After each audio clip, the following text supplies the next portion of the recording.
Hereby call this open portion of the GP&A committee meeting held Monday, June 5th, 2017 to order. I'd like to ask everyone to please rise for a moment of silence.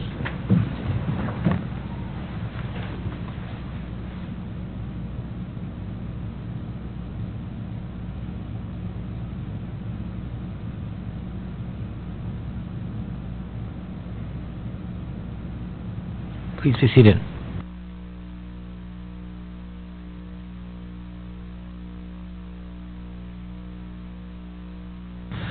Okay, there are no motions from closed session, so right now I'm on disclosure, pecuniary interest, nature thereof. For any of the open session, disclosure of pecuniary interest. We've already covered the other one, though, right? That's good. Okay, seeing none, we'll move on to announcements from council and then announcements from staff. Before we do, I would just like to make an announcement that we have our new manager of IT, Adam DeBecke, is in the audience. So there's Adam for all of the staff to and council to bombard him. So hopefully you've got your bulletproof vest on.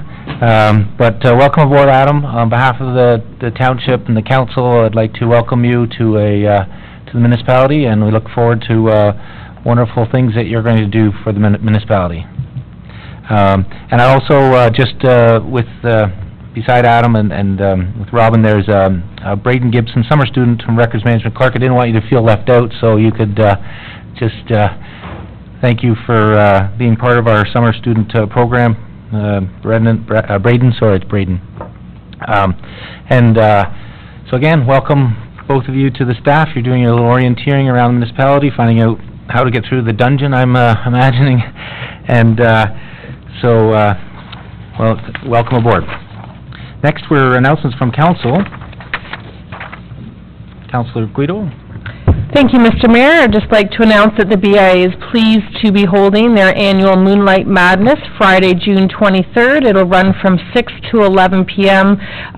So we're encouraging everyone to come out and shop local, eat local, and support our local businesses and restaurants. There'll be lots of fun activities happening on the street, so hopefully we'll have nice weather for the evening. Are there announcements from council? Councillor Kett. Thank you, Mayor. I would like to announce that we're one step closer to getting natural gas on the island. With the council's indulgence, in a couple of weeks we'll have the application submitted by July the 31st. Now, we'll look forward to a report coming to council. So, any other announcements from council? Announcements from staff? Ms. Coleman. Thank you, Mayor. As June is Parks and Recreation Month, we have a few announcements for the recreation side. The splash pad is set to open June 17th, the pool on June 19th, and the township is carrying out an update to its Parks and Rec and Culture Master Plan, and there will be a public information center on Wednesday, June 7th from 6 till 8 at the Scugog Community Recreation Center, and we're looking for the public to come out and provide their input into what they think about the facilities we should have and the programs that we should have for the next 10 years for the township. Great. Any other announcements from staff? None. I failed to mention that Regional Councillor Drew and myself were at FCM, Federation of Canadian Municipalities, in Ottawa this past weekend, and it was a very successful event, and picked up a great deal of information to help specifically apply for some grants which were newly announced, and some other ones that we might be able to fit in here into some eligibility. So and then many other programs and offerings. So it was a very successful conference. I don't know if there was anything you had to add for the conference. No, you did a fine job. All right, great. Okay, next up we have presentations. So I'd like to right now we're going to recognize Perfect Attendance Award and then some long-time service awards. So first we're going to recognize Perfect Attendance Award from Dan Rowan. Dan's in the audience. Sorry, Dan. I'm going to ask you to come forward, and I'll hand you the award, but what we're going to do is have everybody come back up for a picture at the end, so...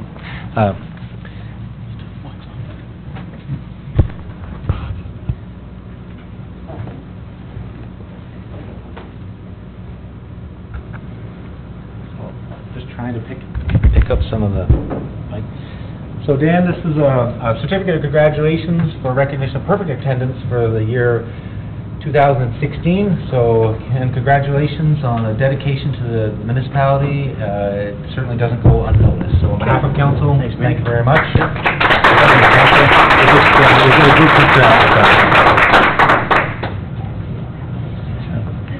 Next up, there's long-time service awards, and the first award we have here is for 10-year milestone, and it goes out in recognition of 10 years of employment at Township of Scugog. It goes out to Lindsay Burnett.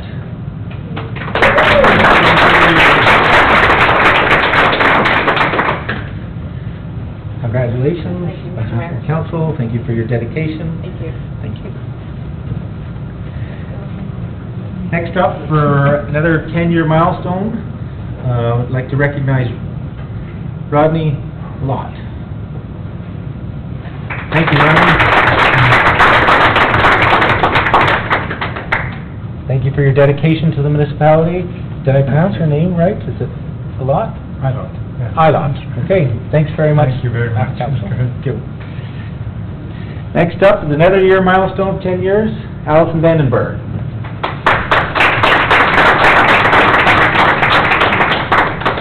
Again, thank you for your dedication, council, and the township. Congratulations, and we'll come back for the group. Thank you. Next up is one that definitely does not go unnoticed and likes to be in the limelight. So I'll call up Lisa Fitton for 15 years of dedication.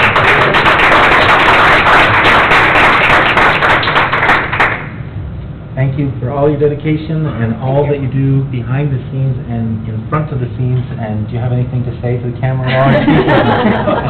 Okay, thank you. And then another a large milestone here, I'd like to, in recognition for 30 years of employment at Township of Scugog, is Todd Healy.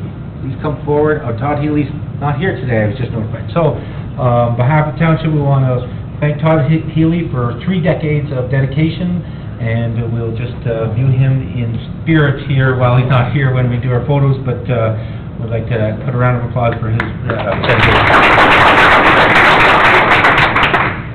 So if I can ask everybody that received award to come up for a group photo so that we have one for social media, would be great. With your awards, bring your certificates up with you so.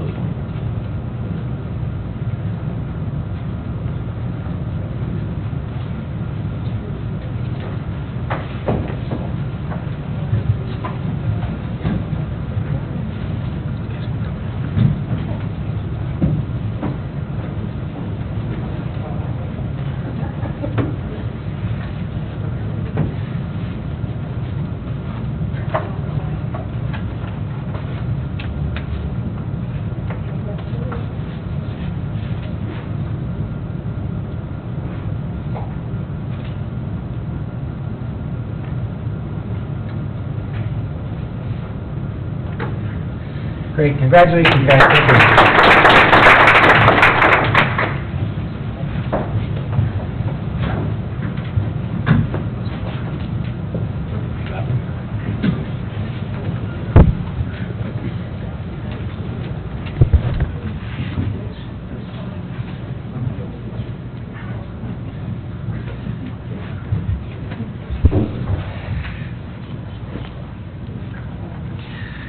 Okay, next up we have item 8.2 of the agenda. It's Steve Thurlow from Dillon Consulting and also our Chief Mark Burney for the Master Fire Plan Modernization Implementation.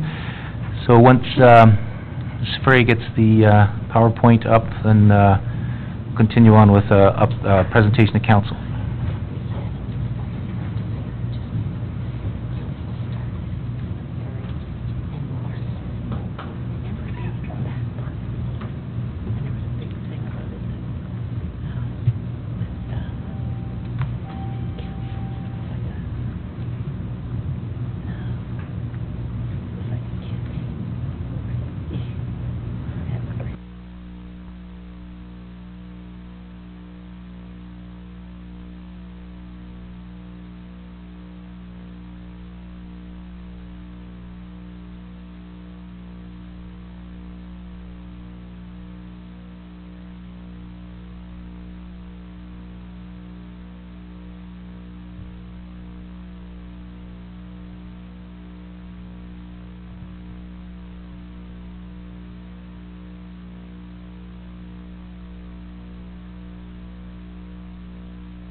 Don't you love it when everybody's watching you?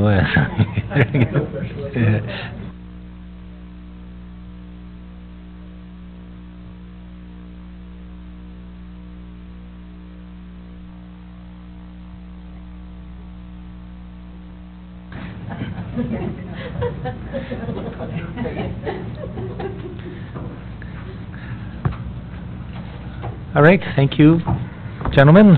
Take it away. Yeah, I just, Mr. Thorough, just make sure your button is flush and on. One of the lights might not work on them. And you can pull the gooseneck a bit. Start or am I? Mayor Rowett, members of council, ladies and gentlemen, Mr. Thurlow. Good afternoon, Mr. Mayor, members of council. It's my pleasure to be back again in the township to present you the Scugog Fire Master Plan. Many of you may recall we started this journey back in 2014. It's been a good journey in all. The organizational and operational review that was really the foundation of this work was started in 2014.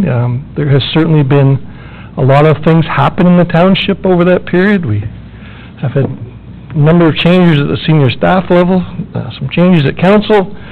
We have a new fire chief, but I think altogether it's been a very consultative process. We've had an opportunity to talk and get feedback from members of council on a number of different occasions. Had the opportunity to speak to both the previous chief and get the ideas and the vision of the new chief, and speak with the volunteer firefighters and full-time firefighters. So all in all, it may have been an extended journey, but I think it's been a pretty good journey. What we'd like to do today is just walk through with you some of the key points and recommendations of the Fire Master Plan, some of the benefits, just go back and do a little memory jog for what the municipality's responsibilities are, talk about fire behavior, 3 lines of defense, and you can see the rest of the bullet points. Mr. Mayor, I would like council's indulgence that there are some technical components of this presentation. So if it's all possible, I'd like your support that as we go through the presentation, if there's any questions on a specific slide, we deal with them at that slide. Certainly we'll allow a chance to have a general conversation, dialogue at the end, but if we could do it slide by slide, it would be greatly appreciated. So, what is a Fire Master Plan? 3 key points. It's a comprehensive evaluation of everything that a fire department does, through operations, staffing, and service delivery. It's an opportunity to look at those and assess those against current services in relation to legislated standards. Key being the Fire Protection and Prevention Act and the Occupational Health and Safety Act. And then ultimately, in our view, and with your support, we believe it's the creation of a strategic multi-year plan to deliver services based on local needs and circumstances. And that needs and circumstances comes directly out of the Fire Protection and Prevention Act. And I've had the opportunity to be filling this role for the past almost 9 years, and I can tell you that out of 77 some odd projects, there are no 2 municipalities that provide fire protection services exactly the same way. There are differences, there are uniquenesses, and I think that the way the legislation is written is right, that it's very much based on local needs and circumstances. One of the benefits, certainly to assess the township's compliance. We hope that it's been an opportunity to educate council and the community through the journey with respect to different programs and services. It certainly has provided council and staff with an evidence-based strategic framework for how you will deliver fire protection services in the future based on community risks. And within the plan, there is a community risk profile that looks at the various fire risks. And as I highlighted at the beginning, there's been a significant opportunity for stakeholder input, certainly internally within the department and with council, as we've been through the project and developed the goals and objectives. Any questions? I'll just pause for a second. Okay. Responsibility. So the FPPA, as I mentioned, is our guiding legislation. There are 2 components that we need to be aware of. The first is to establish a program for public education with respect to fire safety and certain components of fire prevention. So A looks very much at the prevention, education type of external services. B is where the needs and circumstances phrase comes from. It is very much about the fire suppression side of the services we deliver. Any questions? Okay. Within Ontario, the way that we do that is to look first of all at how a fire behaves. And this is where I like to take the opportunity whenever I'm in front of media or the public to talk about what happens in a fire situation. So if you can look at the chart or the picture and pay attention to the bottom two rows. One says pre-fire department notification, and then the other line talks about time directly manageable by the fire department. I want to talk about first the pre-fire department notification phase and draw your attention up that it serves a time frame from about 0 to 3 minutes. In other words, this is the time when a fire starts. We get an ignition, whether it's a pot on the stove or a wrongly discarded cigarette, we have the beginning of a fire. In this phase, so that first 0 to 3 minutes approximately, I like to refer to our client as Mrs. Smith. We all work for Mrs. Smith. The outcome of that fire is very much dictated by what Mrs. Smith does within that first 3 minutes. So if we have a working smoke alarm on every level, as we're required to do, and we have a carbon monoxide detector, as we're required to do, and we have a home escape plan, as we're required to do, we're more than likely going to have a very good outcome to that incident. If some of those pieces of the puzzle are missing, it's going to start to drastically impact the outcome of that fire. So as you see by the top colored sections, after we get past that 3-minute phase, we have what we call a flashover range. What that means is that fire has consumed the combustibles within the room of origin. So picture your living room or bedroom, and it is now looking for more oxygen. It's looking for something else to burn. And so all of the items within that room reach a point where they simultaneously ignite, and we have flashover. And the chief's concern is that's when it leaves the room of origin. So the size and the magnitude of the fire begins to grow. If Mrs. Smith hasn't left the house by now, we have a problem. We have a significant problem. And so what you see when you go down to the time directly manageable by the fire department, you'll see a lot of things have happened before we get there. And so when you hear me speak this afternoon about emphasizing the first 2 lines of defense, it is very much about that pre-fire department notification phase and very much about how we help Mrs. Smith look after herself and have a positive outcome. Ultimately, the bottom bullet talks about fire suppression, so firefighters are really the fail-safe to the 3 lines of defense. Our ultimate goal is to have a safe mitigation prior to getting there. Any questions? That's my smoke alarm and home escape advertisement, Mr. Mayor. I appreciate you allowing me to do that. It's in my heart, and I strongly emphasize it.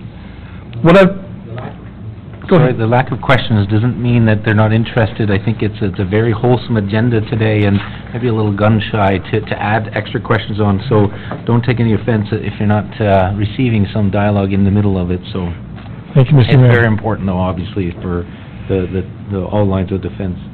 So what I've just described to you is the slide in front of you that lays out the model that we use here in Ontario called the 3 lines of defense. As I've said, education and prevention are number 1. Smoke alarms, certainly looking at vulnerable groups such as seniors and children. The use of fire safety standards and enforcement, in other words, applying the fire code through regular inspection cycles and public education cycles. And then ultimately we have fire suppression or emergency response as the fail-safe. Within the Township of Scugog, the way we've looked at the fire suppression element is to reach out and look for industry best practices and the guidelines and standards. In this particular instance, the National Fire Protection Association has a standard that is designed for municipalities such as yours that operate primarily volunteer fire departments. What's interesting is that particular standard uses benchmarks that are based on population densities, so the demographics. And what we've highlighted in the middle here are the suburban area demographics and the rural area demographics. As you follow the chart along, you'll see the suppression deployment, or the firefighters, changes quite significantly. In the suburban area, we look for a response of 10 firefighters within 10 minutes, with a performance objective of being able to do that 80% of the time. And you have to keep in the back of your mind that this is to fire-related incidents. This isn't to motor vehicle accidents or medical calls. I'm talking about a fire incident versus in a rural area where we have a longer travel time, a larger geography, certainly less people. The benchmark drops to 6 firefighters in 14 minutes. What's interesting when we looked at the township, overall on the left-hand side, when we calculate the density, it would fall into that rural type of demand zone or benchmark of 6 firefighters in 14 minutes. Whereas in Port Perry, where you have more of an urban/suburban boundary, the population density is quite higher. And in actual fact, if we applied the standard as it's intended, we'd be looking to the urban demand zone, which, as I just showed you, is actually quite higher. It's 15 firefighters in 9 minutes. In our view, as you may recall back in the organizational operations, that's a significantly higher level of fire suppression capabilities than you have today. So within the industry, we've adopted a strategy across Canada that looks at continuous improvement.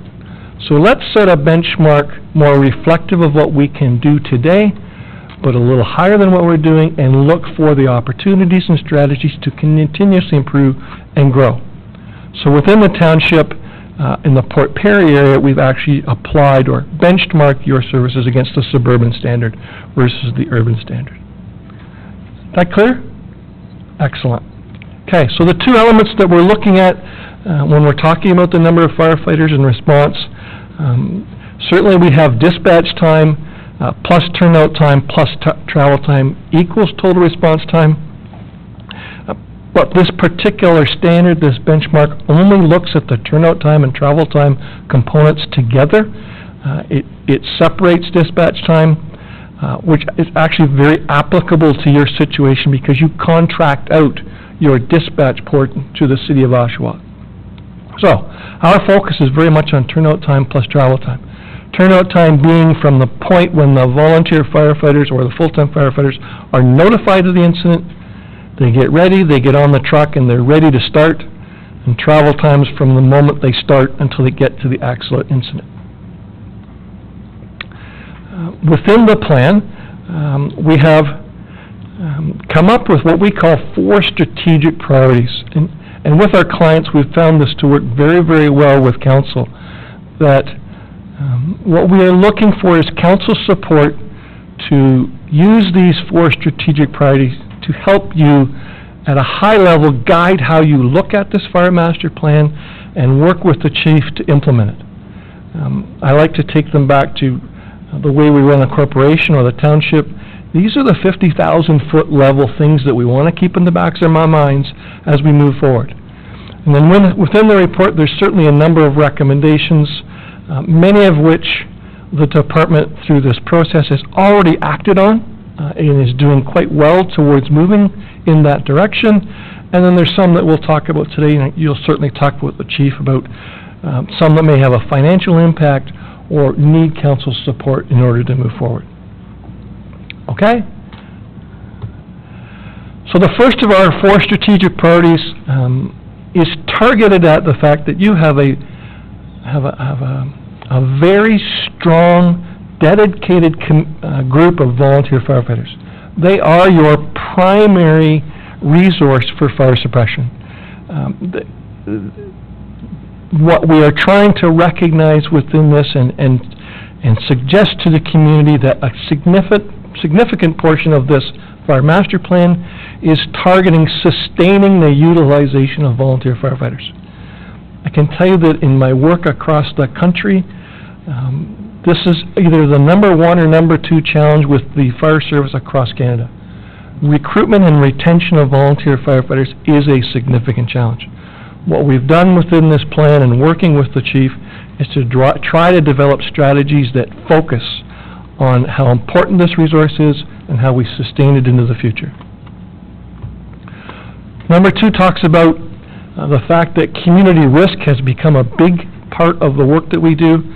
So identifying what the risks are within the community, what the projected fire safety risks particularly are, and then develop clear goals and objectives for how we're going to provide our programs and services that respond to those risks. So for example, having a proactive smoke alarm program is something we would certainly want to concentrate on, because we know we have long travel times. It's a big community, there's a large geographical area. We're not going to be there in the next 7 or 8 minutes. It's going to take some time. Back to my point at the beginning about Mrs. Smith. It's very important we put as many programs and services in place that help her to address those first 3 to 4 minutes. Number 3 is the optimization of those 2 first lines of defense. So within the report, we will talk this afternoon about adopting fire prevention inspection cycles and educational cycles. In other words, we're shifting towards being more proactive than we have in the past towards public education and prevention programs. And the last is the fact that certainly one of the ultimate goals of this plan is to develop a sustainable fire protection model that's certainly the most cost-effective and efficient, but also provides the best value to the community. In our view, that very much reflects the legislation that says each community shall decide what it is based on local needs and circumstances. Any questions? Good? Okay. So, what we've done to try and facilitate this as quickly as possible is I'm going to walk through the recommendations by division. So starting with the administration division, and I won't read each recommendation verbatim. What I'll do is just give you a quick little overview. The mission statement and the vision statement, they are in place. All we're suggesting is that through this journey over the past 3 years, I think there's been a lot of education both within the department and external to the department. I think there's been a recognition of why the department is here, and so we're simply suggesting to the chief that we walk through a process to review and update those mission and vision statements.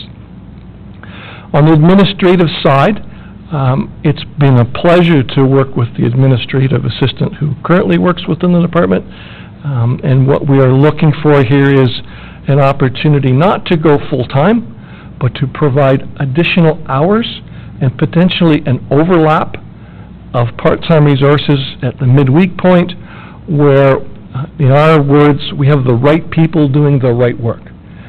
We don't need the fire chief sitting in front of a commuter analyzing statistics for a few hours. There are other resources we can use to do that. So what we've recommended is, as you move forward, you transition towards just increasing the hours, not necessarily moving towards a full-time FTE. Are we okay? Understand? Good? Okay. Historically, the previous chief created an annual report. What we're looking for is to expand that report and to include and reference the goals and objectives that are included within the Fire Master Plan, and also use that annual cycle as a chance to update the community risk profile, the assessment. What we have found is that clients that are doing this are using it as a budget recognition report. So if you do it in concert with the budget, it becomes part of the business cycle. It's also a really good chance to look at and get council's feedback on some of the trends that can occur during a year.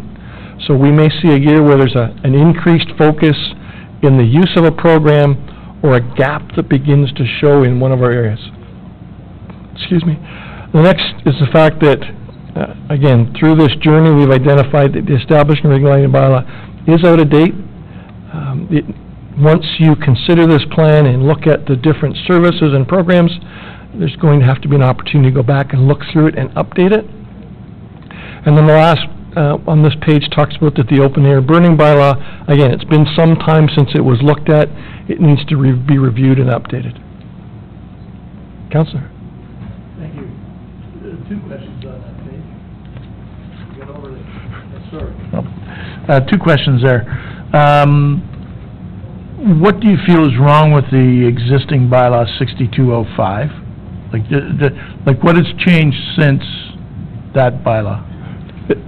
The most significant thing that has changed is the fact that in today's environment, municipalities are being more clear in defining what the services are that you're going to provide, and making it very clear on what authority the fire chief or other staff have to deliver those services.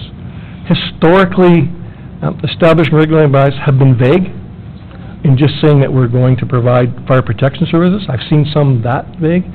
Yours needs some more detail to it, and you also need to do things like there's a revised organizational chart within this fire master plan, and there are some recommendations that speak to things like a fire prevention policy that should be included as an appendice to an updated establishing regulating body.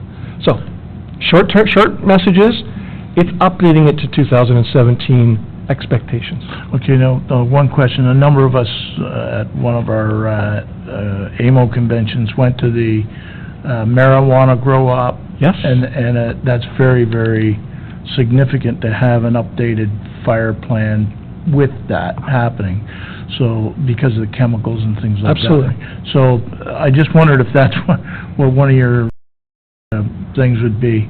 And also, my other question would be to the open air burning bylaw. What do you see a problem there? I don't see a problem is the fact that if my dates are correct, it's from 2006. It's over 11 years old. That's over a decade old. It should be updated to reflect new legislation and what's happening across the province. Chief might want to speak to that one. I agree 100%. It should be revisited on a regular basis, and we will be. Councillor, what we see consistently happening in today's environment is things like either of those bylaws, changes occur that may seem small at the time within the organization, but they are really the authority or the delegation comes from either one of these bylaws, and we forget or just don't update them as we go. That's what this is about. Okay? Councillor Back, you had a question? Yeah, thank you, through the mayor. So whose role would be the responsibility of updating the current establishing and regulating bylaw and the open air bylaw? Would that be our chief? Yes. So no more consulting? No. Thank you. Could do it if you would like, but I'm quite confident the fire chief can do that. Okay, number 6. That a process be implemented to review all of your fire protection agreements on an annual basis. Same theme here.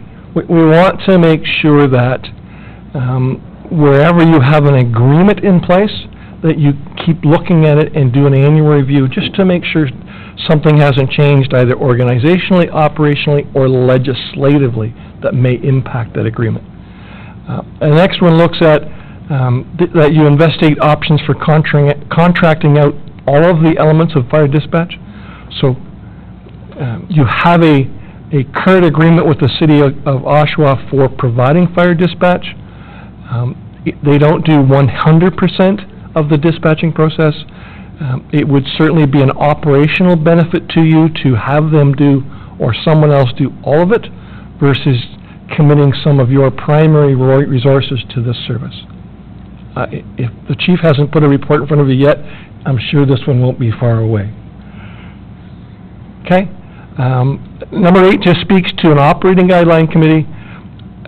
Within the fire service, in as short as I can, we have to recognize that we are still a paramilitary organization. As much as we try to be a business unit as any other business unit within the corporation, we do have a necessity to have a command and control component when we are actually working. And to do that, we need to have clear guidelines that tell our staff exactly what it is we're looking for. One of the challenges with operating guidelines is they can change quite often, and particularly in today's environment because of changing legislation on the occupational health and safety side. So what we're suggesting is that the chief develop an operating guideline committee with a formal terms of reference so we know exactly what it is they're going to do, that they annually review and update these on a regular process. Any questions? I just keep looking at the side of my eye. As long as the chief keeps nodding his head, I'm okay, I think. Okay. In addition to what I just said, we're looking at an opportunity to change the format of the operating guidelines and department policies. Historically, they've been combined together. We'd like to see some separation. And in simple terms, it means an operating guideline gives you some direction, but it allows you to have some input on your own. It's not a thou shalt do it this way. A policy, as you know, is a thou shalt do it this way. The department needs both, but historically, there's been some combination. We'd like to see some separation. Number 10 talks about options for assigning the role of Community Emergency Management Coordinator. This is one that may involve a larger dialogue with council and senior staff, but what we have seen with other clients is that emergency planning has, in our view, two roles.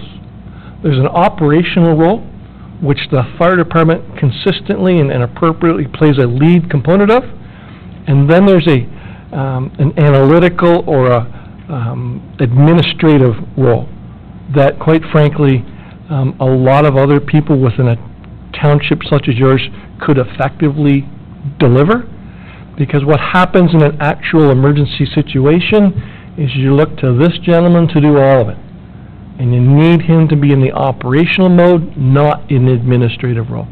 So there's some discussion within the report for you to think about that at least as an alternate. And number 11 talks about... Just before you go through, Okay. a further, Councillor Back, a question? Okay. Thank you, through the mayor. So with regard to number 10, who would be filling that role? Is this the current part-time administration, or is that another full-time employee, or who would be filling that role? Currently, it's facilitated by the department in a number of different positions. What we're suggesting is that as you transition into the future, you look at a broader group to draw from other city staff that may have the opportunity to provide that administrative technical piece versus the operation. Not uncommon for us to see this in some municipalities get designated to a clerk's department because it's a natural inclination to the administrative functions, and then it broadens the capacity and the scope of that. A lot of smiles going on. Councillor Back. Thank you, through the mayor. I just want to clarify that this is not being decided today. No. Thank you.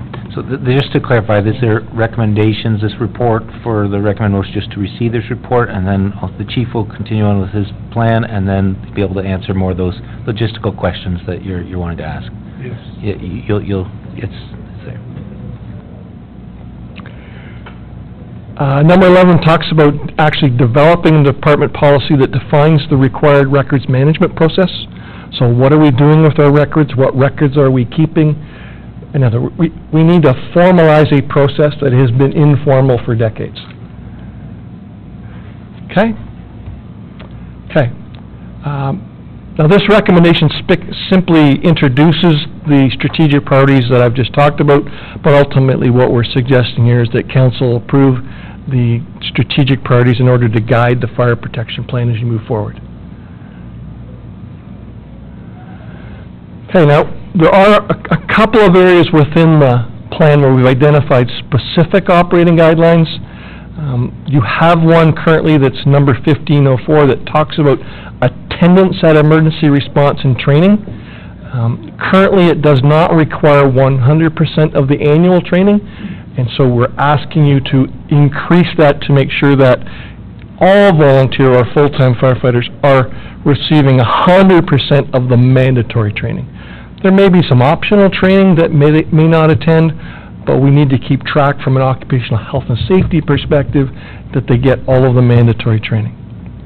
And then within the plan, we've actually developed or identified a number of components to help you develop what we call a comprehensive annual training program. So within that, it would be all of the requirements for the firefighters that they would have to achieve both on an annual basis and as they move through their career. This includes firefighters, officers, captains, lieutenants. Each one of them is identified. All right?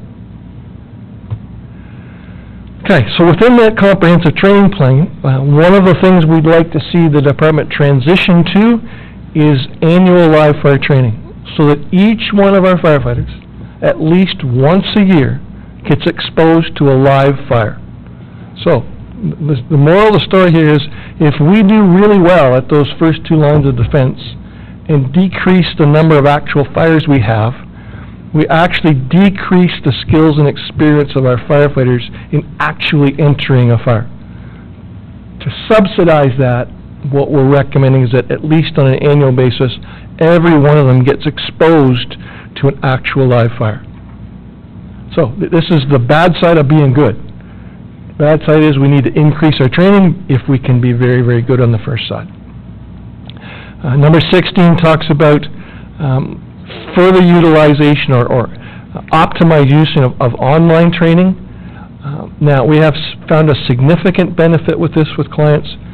I think you all recognize that, particularly with the volunteer firefighters, we only get a certain amount of time each week to work with them to train.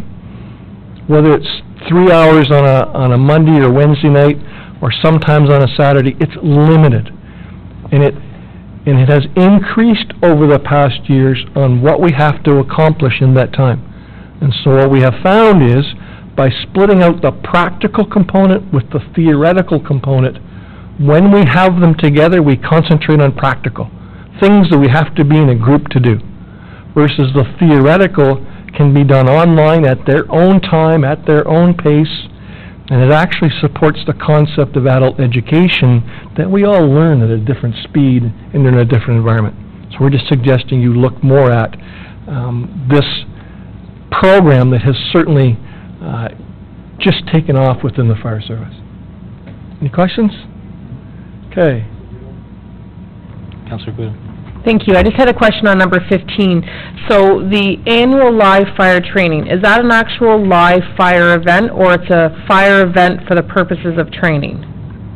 So is it an event that 911 would dispatch, or this is a fire that we control for training? It's a fire we control for training. Okay, where would we have those? There's a couple options, none of which are here in Scugog. Okay. Ajax, as an example, is bringing their training tower back online. You have Richmond Hill, you have Norwood, you have OPG at Wesleyville. In Oshawa, we have what we nickname the tin can at the airport that the South has used quite a bit. So we have some options. Probably the closest and more practical one, although not 100% comprehensive, would be the tin can at the airport. Okay, and would it be one day that we would host this, or would it be multiple days throughout the year to get all of the volunteers in there? That type of training would require us to schedule staff to remain here in the municipality and provide the protection, but also get adequate staff down to facilitate a safe training environment. And now this is something that we currently don't have a mandatory requirement in our department to do a live? We have not done it since I've came on board. Okay. What we have done is we've utilized a couple abandoned homes that were provided to us by the owner to exercise other than burning. Okay, perfect. Thank you. Okay, number 17 speaks to specialized rescue services. So we define specialized rescue services as are things like hazardous materials response, or a confined space rescue, or a high-level rescue with rope.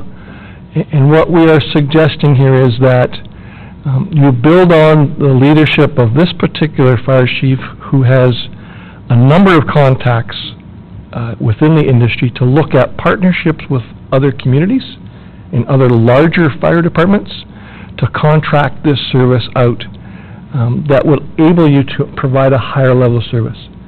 It is very, very difficult in a volunteer fire service to, first of all, get and then sustain the level of training required to do these kinds of services.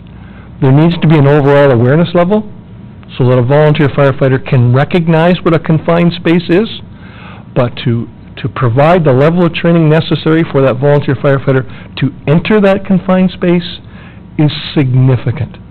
And what challenges us is that decision-making process, that entry from an occupational health and safety perspective takes you from here to way up here.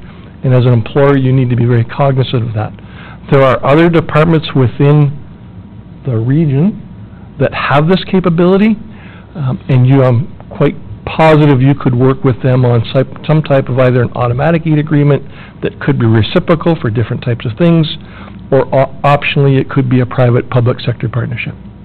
The ultimate goal here is to recognize the primary focus you want on your volunteer firefighters is fire suppression and where they can help on public education and prevention, but to get to the kind of training to do these specialized services is quite frankly above their capability. Okay?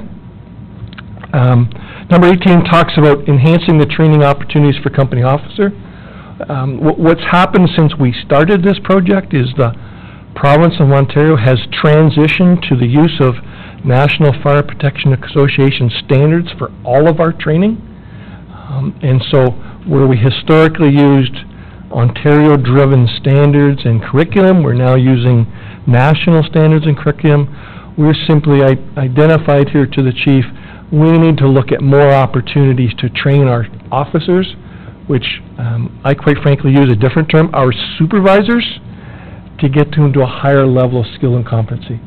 I have to remember that in this paramilitary organization, those officers, captains or lieutenants, those volunteers, also are supervisors under the Occupational Health and Safety Act. And they need to have that same type of skill and competency. They are in charge of people.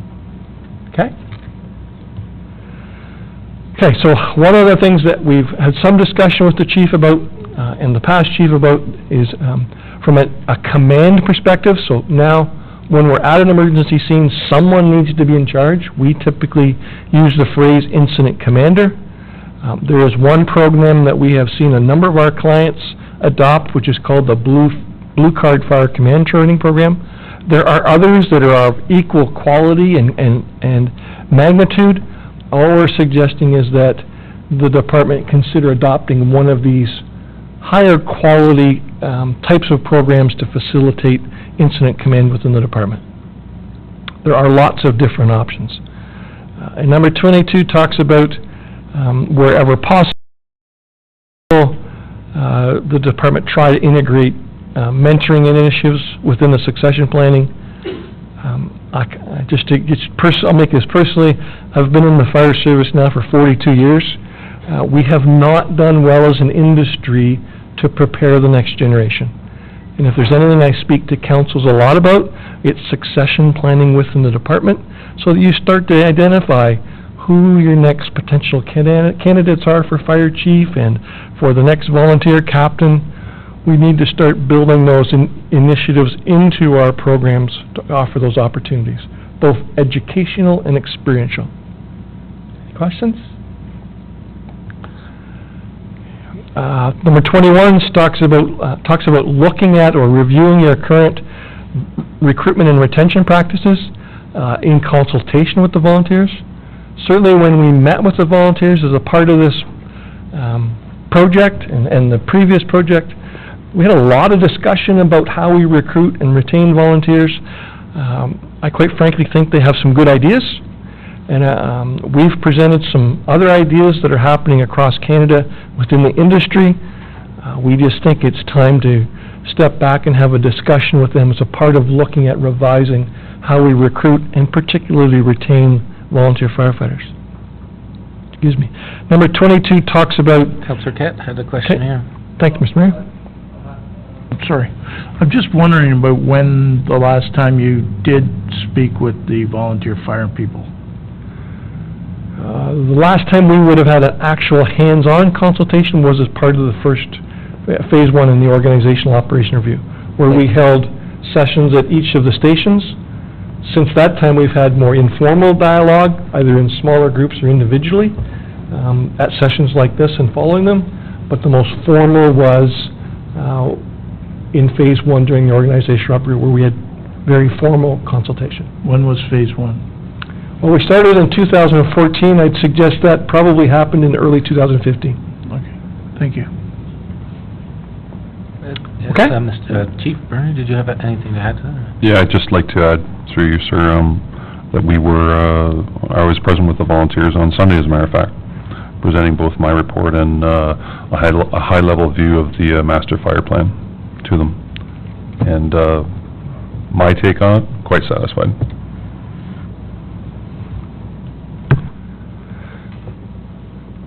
Number 22, that subject council's consideration approval of the fire master that the proposed full-time training officer position be implemented. And what goes with that is number 23, we can deal with them together, that you develop, similarly to that operating guideline committee, a training program committee. So you draw on the skills and competencies of people you have to help guide, in this case, the training, similar to what we suggested in the operating guideline. Any questions? Thank you, and more as a confirmation for media or anyone listening, that the point is that we're not looking for an additional full-time position, that we're looking to move one into this position, but we're not increasing the staff complement at all. My report after this presentation will speak to that, and yes, your assumption is correct.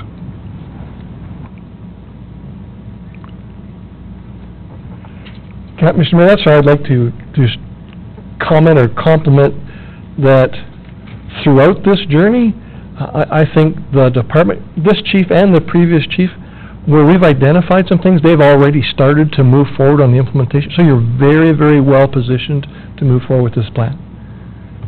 Okay. Number 24 talks about developing a fire prevention policy. Well, what is a fire prevention policy? It's intended to be a document that outlines all of the prevention and education programs that the department is going to provide. And what we're looking for is to have them consolidated within one policy that really defines the level of service that you are authorizing the fire chief to provide, and then take this fire prevention policy and include it within the establishing and regulating bylaw as an appendice. In simple terms for us, it means having council make the decision on the level of services and programs you're going to provide, rather than historically within our industry, a lot of fire chiefs have made that decision. We're trying to shift that back to where it belongs, which is council's legislated responsibility to set the level of services and programs. Excuse me. I've talked a little bit about the community risk profile. This is a companion recommendation to one earlier that suggests that it be updated on an annual basis.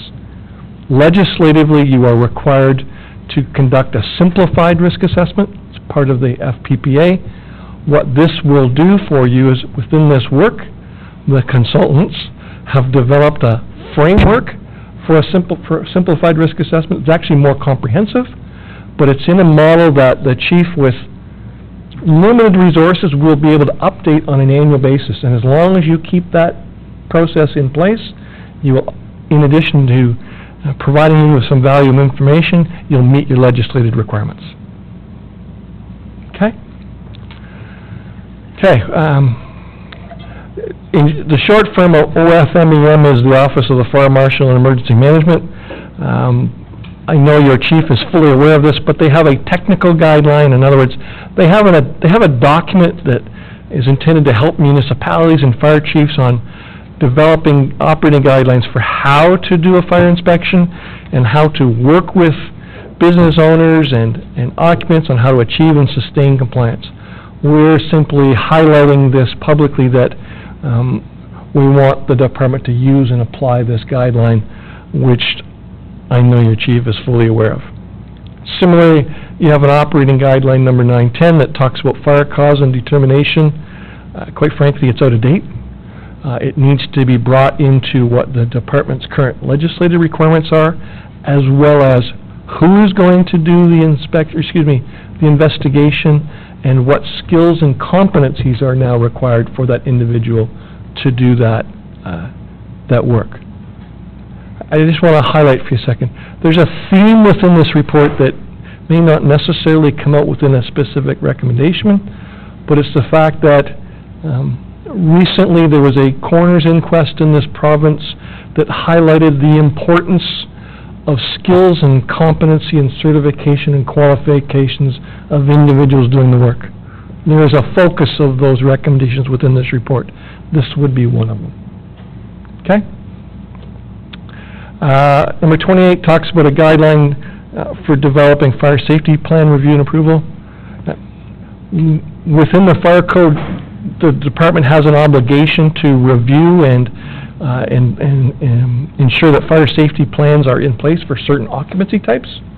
We're just looking for some formalization of what I think historically happens informally, but define what the department's role and responsibility are for fire safety plans, and again, who's accountable for it, and what skills and competencies are required. We're almost done, Mr. Mayor. Number 29, the Scugog look at and implement a process for tracking the quantity and type of education materials that you distribute. Your firefighters do a phenomenal job going to special events, schools, and they're handing out pamphlets all of the time. You actually have a legislated responsibility to do that. What you're not doing is you're not tracking. You're not counting how many you hand out, and you're not tracking who you're handing them out to. So this is kind of like just a close the loop. We need to make sure that we're doing this. Somewhat similar on the smoke alarm program. You have a number of different programs that link to it that ultimately lead to a community smoke alarm program. It needs to be updated to reflect the new carbon monoxide legislation. So again, this is another example where how important it is to develop a process that updates bylaws and guidelines so we keep ahead of changes in legislation or operations. Okay? Okay, so now we're into prevention education, whereby we're looking for the department to take a leadership role in investigating opportunities to enhance its public fire safety education, using the tools that I, quite frankly, am not familiar with, but the next generation, our children, as you all know, or if you don't have children, live in a world that is like this all of the time. And they live in the moment. And what we've learned as an industry is we need to capture that moment. We need to be a part of it. And we need to take our education messages and our education programs, and we need to get them into their environment. The future of the public safety, quite frankly, in my view, is changing human behavior. And we have to start with our children. We have to start to get them involved in understanding this. Number 32 talks about proposed fire inspection cycles, and again, including those within a fire prevention policy. What we're looking here is to be more proactive on getting and sustaining compliance, which will have an overall impact in making it a safer community, and if we do it well, we'll actually reduce the demand on our fire suppression resources, which have an additional benefit to you is it'll help you sustain volunteer firefighters longer. The more strategies we can put in place to reduce the demand on the volunteer firefighters coming out to fight fires, that increases our odds of sustainability. And so being more proactive on prevention education is where we want you to go. Any questions? Okay. Similar to what I just said about inspection side, it's the same thing with public education programs and activities. We're simply talking within the report about being more proactive, getting out more, getting more involved in the community, making more linkages within the community. Excuse me. Within the plan, number 34 speaks to the fact that we've identified a resource plan on how to do that, both on the inspection side and the education side. It is a multi-pronged approach that looks at how to optimize people at different levels to do different things. It's intended to get your full-time resources more involved with prevention education, and quite frankly, the volunteers more involved in prevention education. And if there's anything we did hear during the consultation with both groups, they recognize the value of this. Questions? On the suppression side, what we are looking for is the department to actually develop one of these guidelines to define what a defensive attack and an offensive attack are. In other words, if your firefighters respond to a house fire, we want it very clear in an operating guideline what you expect them to do and what you expect them not to do. This doesn't as much become an operational decision as it becomes an occupational health and safety decision. We have a community within Ontario that's been recently requested to do this by the Ministry of Labour. We're trying to keep you ahead of that to define an operating guideline that lays it out very clearly. It is the nature of firefighters, whether you're a full-time or volunteer, to want to do something. We need to make sure that they understand clearly what we expect them to do and what we expect them not to do. Number 36 talks about your water tanker shuttle accreditation. So this goes with, I'm sure you're quite familiar with the fire underwriter survey and the insurance company, whereby you have accreditation within the Port Perry area. We're looking for you to work with the volunteers and potentially extend that out into Station 6, out into the Ciceria area. Questions?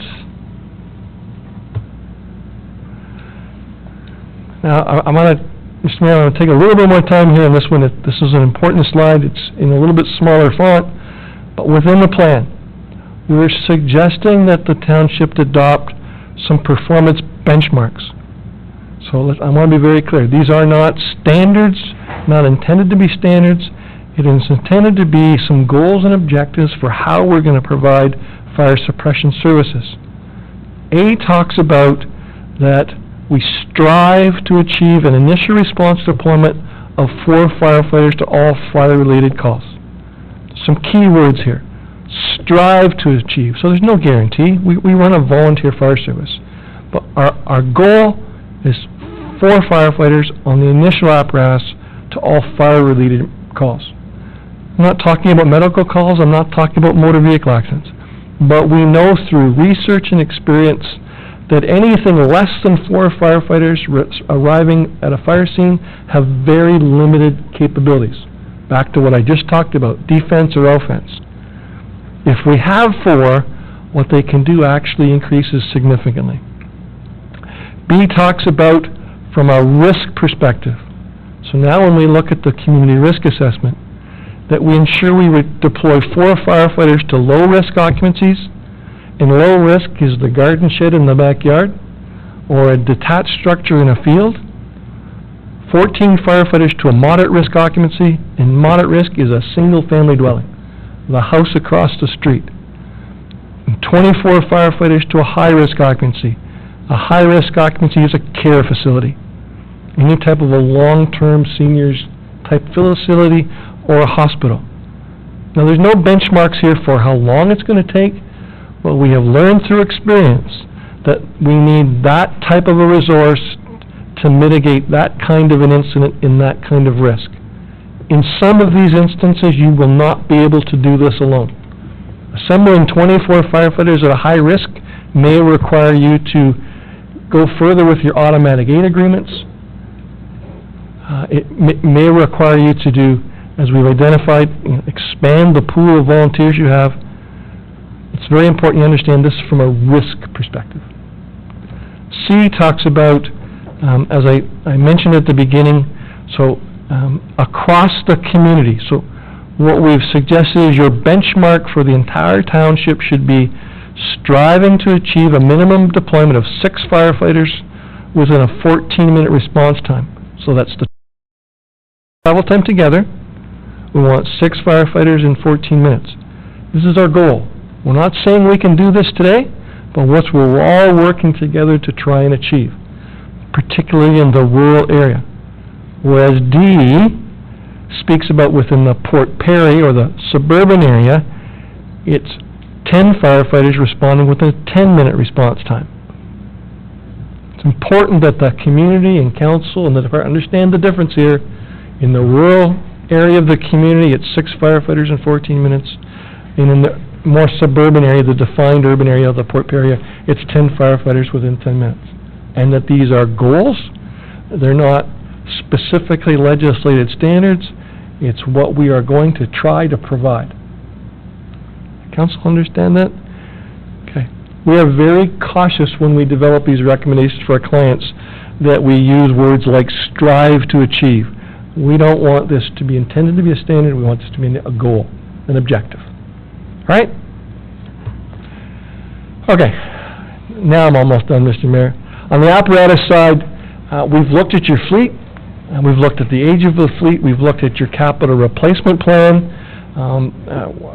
The chief is certainly aware there are some gaps. We've identified some options of potentially purchasing some demonstrator models or used apparatus to help you get over a fleet replacement strategy and get it into one that's more consistent with best practices. And we've also identified number 39 that you look at options for either purchasing, leasing, I should use the word borrow, an aerial apparatus within the fleet replacement plan.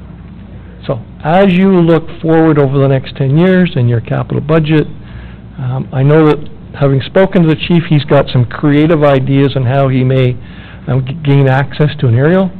We support that. Your building stock or your community is getting larger. You're getting larger footprint buildings. You haven't run into the height issue as many communities have, but an aerial apparatus in the 50 to 75 foot range would be very supportive to your current fleet. Any questions? Okay. As you do that and you start to look at your fleet and your capital replacement plan, we think you should consider including a minimum of 1 reserve pumper. Story back on what happens in a volunteer fire department like yours is all of our fire trucks are used by volunteers all of the time. And that's exactly what happens today. So when one of those breaks down or is out for preventative maintenance, you actually reduce your firefighting capabilities. Because you take a truck out of service, you take a tool away. What best practices would suggest is that as you get into this fleet replacement plan, you look at opportunities to keep one truck a little bit longer, to create a reserve or new terminology we use is called service ready. Service ready means it could be in service right now if we needed it to for additional capacity, or alternatively, it's available that we never deplete the fleet we have for our primary resources. A similar strategy on the small equipment side is that you start to look at, within your financial requirements, clear life cycle planning. Just like you do with any other building, start to introduce life cycle planning within your capital replacement plan. Councilor Batt? Thank you. Through the mayor, I have a question. Through your experience, is there any grants that small municipalities like ourselves can get from different levels of government with regards to purchasing fire equipment, pumpers and whatnot? Because I can't imagine even smaller municipalities than ours that have populations of 2,000 to 3,000 but still have fire departments where they get that money from. So do you know of any grants out there and programs? To you, Mr. Mayor, there used to be. There used to be one that municipalities, but to the best of my knowledge, the chief may want to comment, there is nothing available to you at either the provincial or federal level. Do you have any comments? No, through you, sir, there is no grants.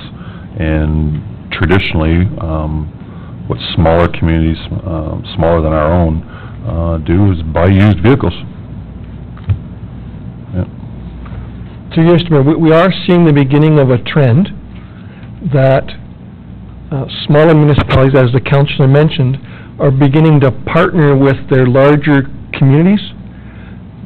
I'll use for an example, one of the larger GTA municipalities may find 2 or 3 smaller communities up north that when the larger community has a truck coming up for replacement, they notify them.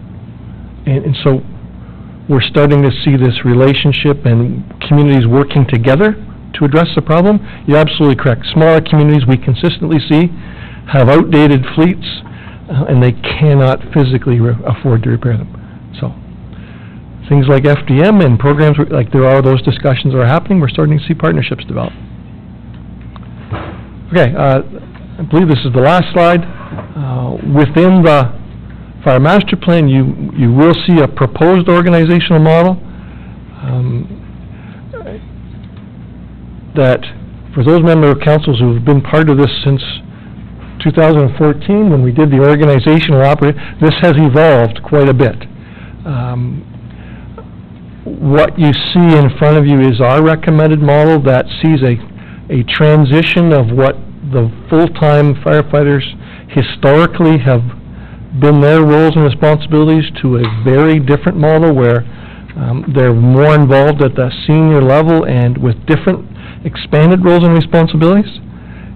In addition to that, there is some proposed increase in the complement of volunteers, but within that we've identified, and I'm sure the chief will talk about here momentarily, about providing some flexibility on that complement so it's not stagnant, it has some flexibility within its delegated authority. My favorite slide. Probably yours by now. So that's a very good summary, informative. I know that this, since our entire term of council and a bit before was dealing with this, so it's nice to see this coming to a close. So I'll just look for, because I know the chief's going to have his report as well as going to answer a lot of the other questions. So any questions for Mr. Thurlow? Okay. All right, thank you very much. You're sticking around, are you, for the next part, or are you leaving? Because I'm just going to... I think I'm leaving. All right. Okay, so moved by Councillor Drew that the presentation be regarding the master fire plan be received. So any questions on that? All those in favor? Carried. Thanks very much, Mr. Thurlow. And now we invite the chief up to do the fire master plan and modernization implementation report.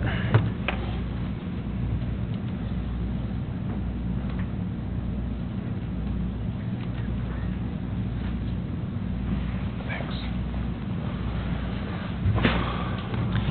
You have 2 minutes. Just kidding. I can do it in a minute and a half, sir.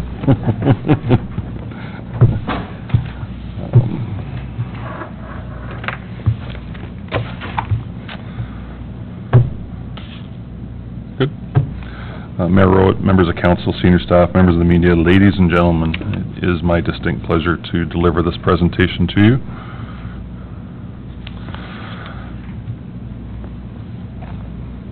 Scugog has for a number of years delivered various levels of services and programs through fire protections, dating back to 1870 in Port Perry and 1952 in Caesarea. So when you do the math, fire protection services is about 147 years old in Scugog. And we've had some significant or historical fires dating back to 1883, 84, and 1901. The purpose of the Master Fire Plan and Modernization Implementation Report is to provide recommendations that, if approved, will address two strategic priorities recognized in the Master Fire Plan and initiate modernization of Scugog Fire and Emergency Services. I'd like to point out what those two strategies were. It was strategy number one, which recognized the historical dedication and commitment of volunteer firefighters, and also number four, the sustainability of fire protection services.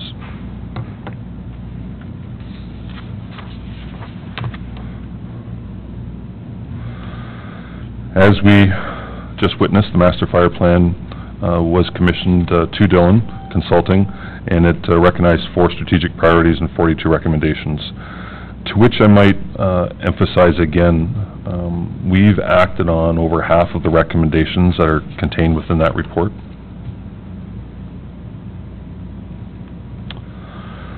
Organizational statements. We've developed 4, had the input of staff in creating them, along with my guidance. And for all intent purposes, our motto is community leaders in fire safety and emergency preparedness. Because, ladies and gentlemen, that is what we do. Our vision is to have a fire-safe and resilient community. Our mission is with honor and integrity, Scugog Fire Services will deliver fire protection services and emergency management programs to our community professionally and above all else. And our values include duty, family, honor, integrity, professionalism, and valor. And these are the statements that we will, and values that we will hold ourselves accountable to. Volunteer firefighter rank structure. I'm asking council to adopt the modernized volunteer rank structure that will include the following ranks and classifications. A district captain, 1 per station. A captain, 1 for every 5 firefighters. First class firefighter classification, a firefighter second class classification, probationary firefighter classification, and a recruit firefighter classification. I believe this modernized rank structure will instill accountability, provide leadership, strengthen our team effectiveness, enhance safety, and reward attendance. What I'm envisioning is the firefighter first class will be a firefighter that is certified to level 2, NFPA level 2, and is also a driver and pump operator. Inherently, in 10 or 15 years from now, every firefighter will be certified and a pump operator. Second-class firefighter will be a NFPA level 2 certified firefighter with 2 years of service. So he's came in through the recruits, he's probationary, and he's developed himself into becoming a certified firefighter. The volunteer firefighter complement. I'm asking council to adopt an increased total complement of volunteer firefighters to 62. And that works in line with what you'll see shortly, in that I optimally would like to see 31 firefighters at each station. Given that I cannot get 31 firefighters at a station, for whatever the reason, I would like the opportunity to have 62 in total. So if I may use an example, and I'll use Caesarea, if I couldn't get 31 firefighters at Caesarea, I could only get 20. I would like the opportunity to bring 11 more into Port Perry. Okay, to increase its complement for obvious reasons. As Mr. Thurlow had pointed out, inherently we want to be able to put staff in trucks and staff at fire scenes.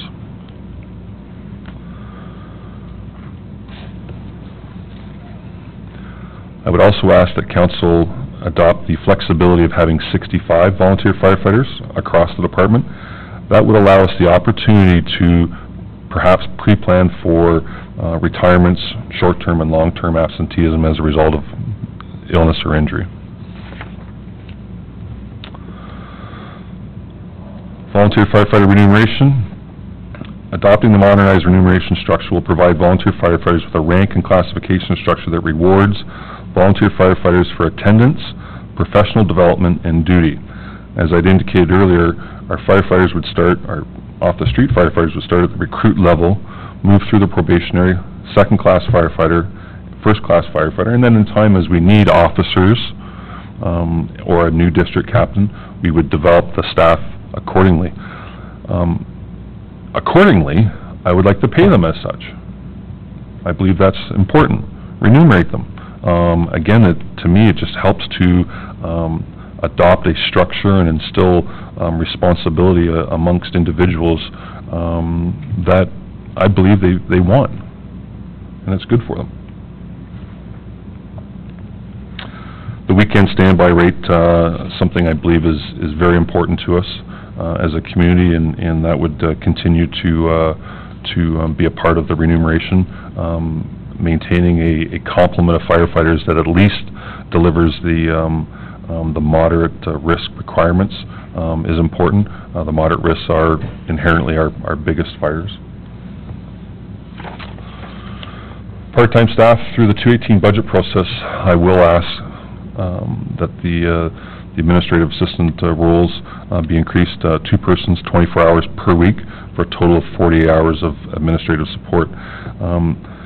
To me, this inherently improves our ability to deliver a service to our customers, the public, provide continuity of records management, provides executive assistance, increases believe it or not, increases the number of fire prevention inspections, because inherently we have our fire and prevention inspectors on the road and not at their desk doing administrative work. The same with public education and training. There's a lot of documentation and administrative work required in both fire prevention and training, and if we can keep those people delivering, whether it be inspections or training, and having administrative staff taking care of the administrative side, then I believe we're better off. And we can do that, I believe, adequately with 2 persons working at 24 hours a week. Adopting the modernized roles of full-time staff will instill, again, accountability, provide leadership, strengthen our team effectiveness, enhance safety, and guide the department in preserving legislative compliance and industry best practices. And it's important to understand, and you'll see this in a slide or two, this is not taking my firefighters, our day staff firefighters, off the trucks. Okay? When there's an emergency, it's all hands on deck, including myself. Okay? So what I envision, obviously, is the fire prevention officer will continue with his code enforcement standards and public education. The training officer would develop our staff, professionally develop our staff, educate our staff, and perform a strategic function of incident safety at a fire incident. Our duty captain would be responsible for the operational effectiveness of the department and emergency management. Operational effectiveness, I'm talking about our volunteer rank and file, their performances, and working with the training officer to ensure that the performances are at our expectations. Our maintenance technician would coordinate both apparatus, equipment, and station maintenance and repair.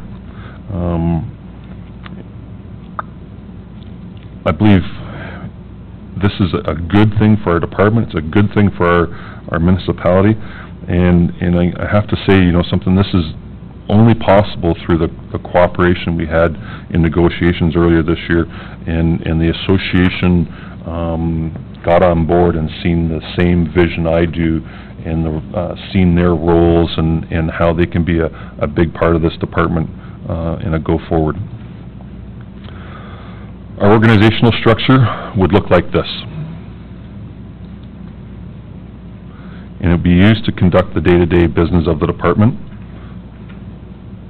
And it will be my goal to implement this.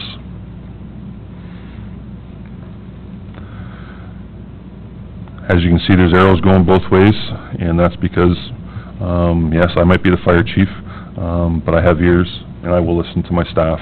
I will expect the same cooperation for all staff, moving through the chain of command, which I'll speak to more in a minute, whether it be the duty captain, instilling work on the technician, through the district chief or the district captains, and or the training officer, or even the fire prevention officer.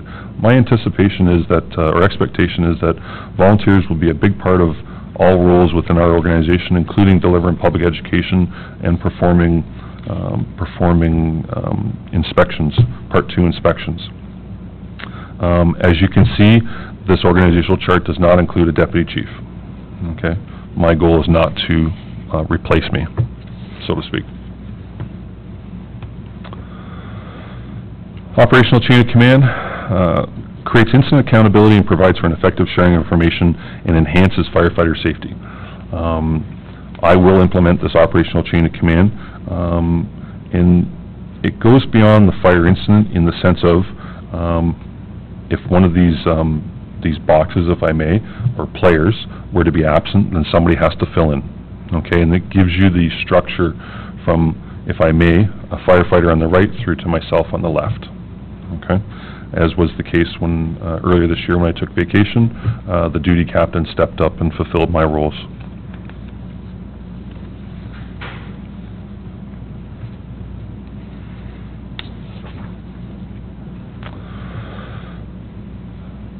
So what you have before you now is a summary of both our full-time, part-time, and volunteer complement if we're to move forward on a go-forward basis from this report here. Again, the deputy chief spot's been eliminated. There is no new staff. I will be asking for an increase in hours of one staff member, but that's it. Okay, no new full-time staff.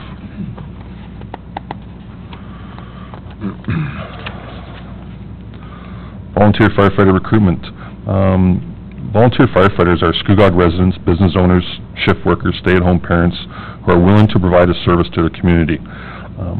I believe on a go-forward position, candidate service testing, a product that's been developed in a multi-stage, is the best product for us to utilize in selecting our new recruits. In adopting candidate service testing, I would ask that we immediately reimburse successful candidates for their cost or their expense to achieving this accreditation, if I may, and it will help us in sustaining our volunteer attraction. Okay, we want volunteers, but we're charging them, or we're holding money away from them, and I just, morally believe that's wrong. I think we should be taking care of them. The stage process I'm talking about is it's a three-stage process. We'd be looking at using the first two stages. The first one is a National Fire Select Test.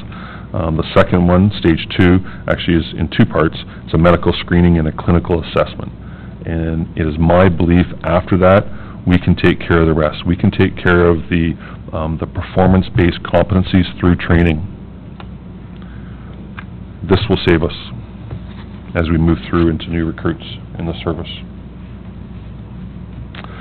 Recruit training, as was mentioned by Mr. Thurlow, in 2013, Ontario adopted the National Fire Protection Association professional qualifications. On average, it is my assumption that it'll take approximately 300 hours of training to bring a recruit to a certified level. It's not that I would hold a recruit back from providing a level service to us, but if I was to take, myself being a good citizen to a certified level, we're looking at 300 hours. By adopting this, it will sustain our present level of service, and it will also keep us ahead of what I believe is going to be a wave within the province that will affect volunteer fire departments. You will either be certified and performing interior operations, or you'll not be certified and you'll put water in windows for all intent purposes. So what I'm looking at in our recruit training is a 5-stage process. Stage 1 is the recruit firefighter, and we would take him to a level, him or her I should say, I'm sorry, we would take him or her to a level that they could perform cold zone operations or station activities given an emergency. Stage 2 would be the probationary firefighter.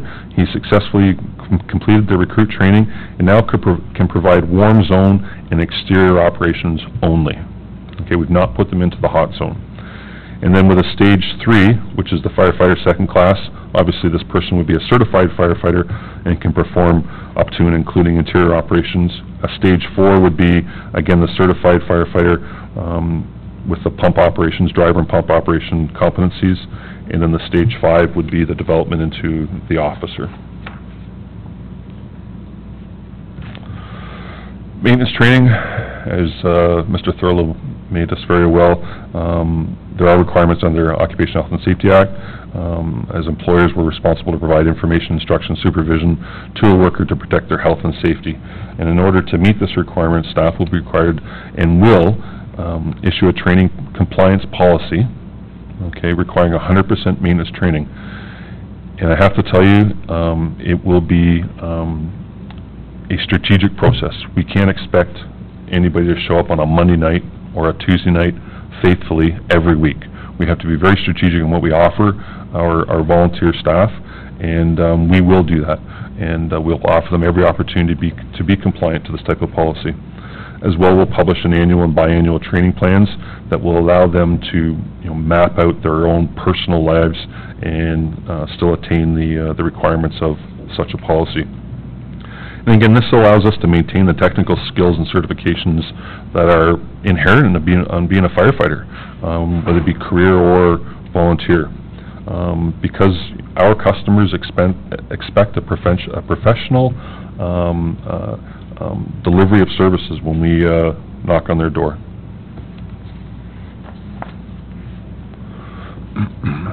Fire prevention and public education. We've heard lots about the three lines of defense.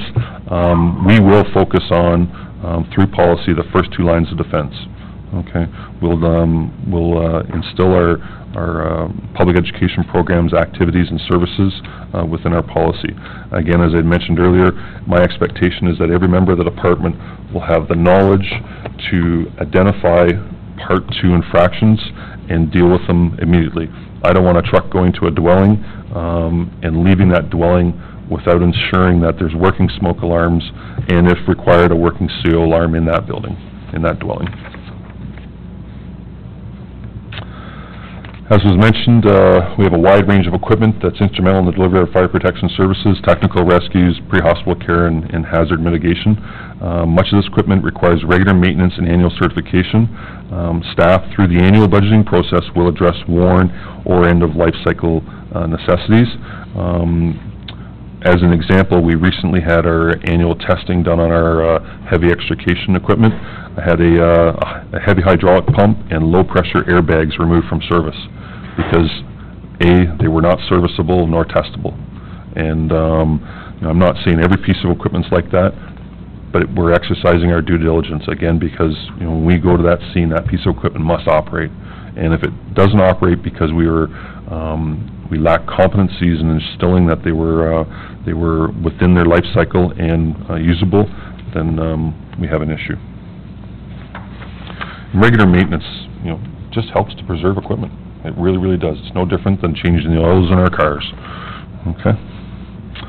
Stations, as you know, we have two stations. Station 61 located on Crandall Street here in Port Perry. Originally built in 1964 and substantially renovated in 2001. And then we have Station 62 that was built in 1969 with additions in 1982 and 1987. We will, you know, through annual budgeting, continue to address building maintenance, updates, and needs. And again, as an example, the HVAC system just recently failed at here in Port Perry at Station 61.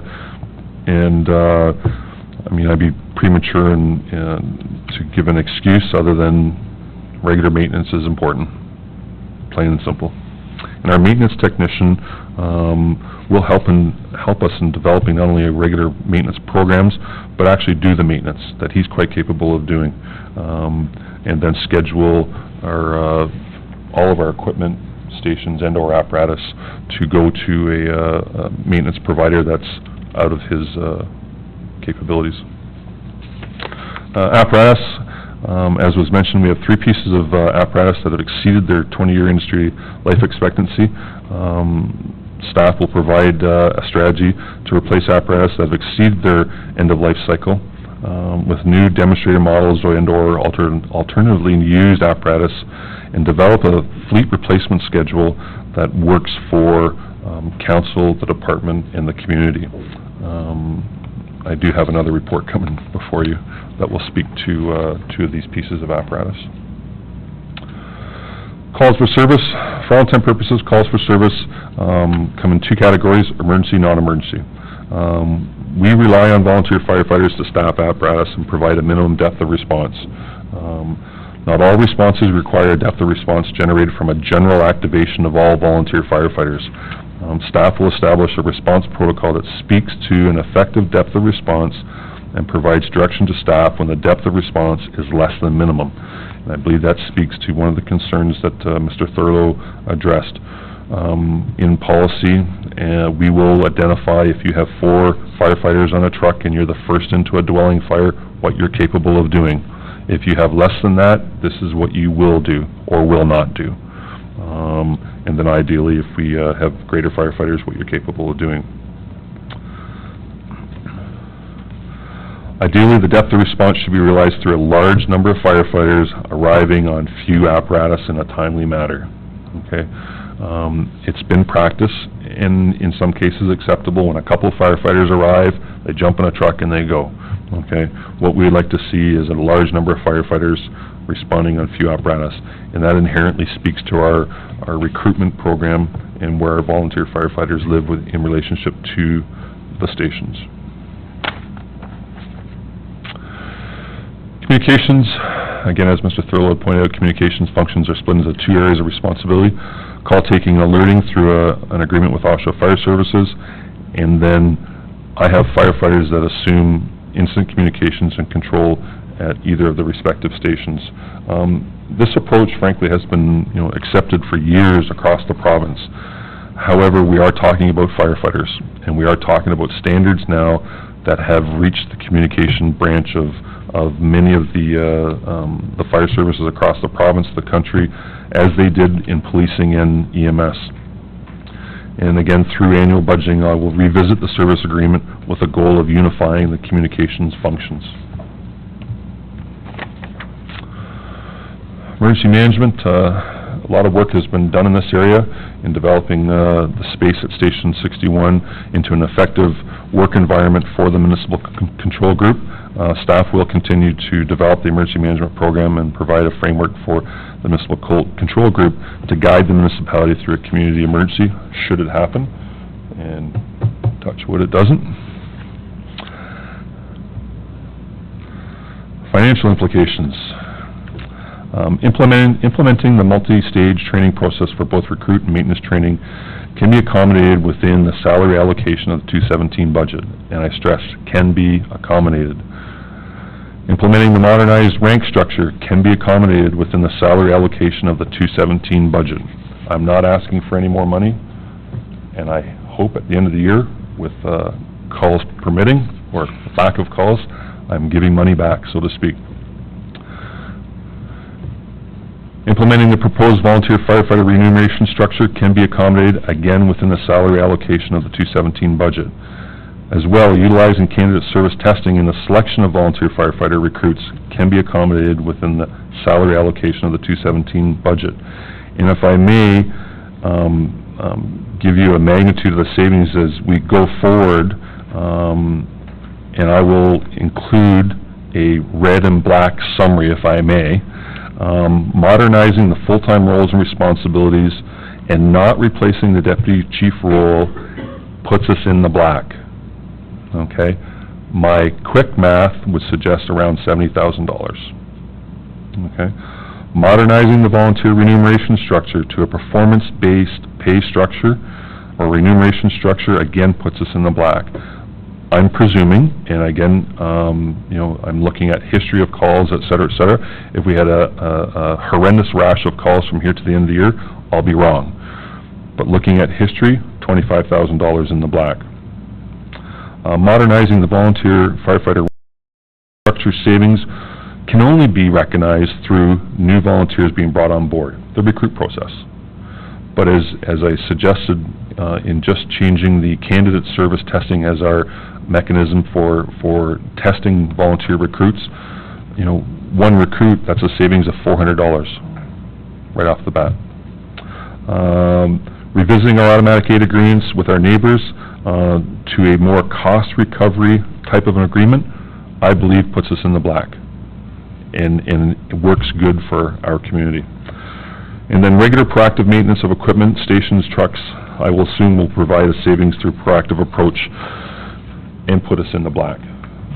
I'd rather be proactive with our maintenance than reactive when it breaks. And I believe you all will agree that, again, looking at our cars, we change the oil, our cars keep running. We don't, they break.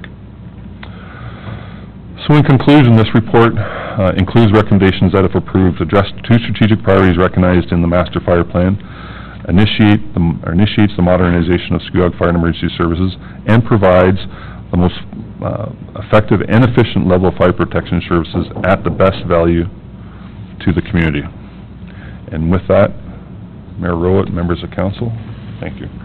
Thank you very, very much for that update. And just to remind council, there is your staff report later on in the agenda, which is, just so everybody knows, it's going to be pulled. So if there's specific things, now's the time to ask the chief the questions you may have for his presentation, but just noting that it'll be pulled, the report later on, which has been pulled. So first up was Councillor Drew, then Councillor Watt, Councillor Kett, and Councillor Somerville. Thank you, Mr. Mayor. Thank you for the report. You're welcome. I want to commend you for a very thorough and informative report. I really don't have any questions. I was just so impressed with how you have moved ahead with many of the recommendations. The 42 recommendations, you've moved ahead with them. You've been proactive. and you've used a lot of creative thinking and planning to get the job done within the budget, and I just want to say I really, really appreciate the work that you've done on this. Thank you. Thank you. Great, and next up is Councillor Watt. Thank you, Mr. Mayor. Just a couple of questions. Will we be providing, or maybe it's in, I didn't see it in your report, training for a maintenance technician in that scope? Or are we fortunate to have someone who has that already in his portfolio, so to speak? Thank you for the question, and through you, Mayor Rowett. Inherently, there are some skills that individuals at the department have.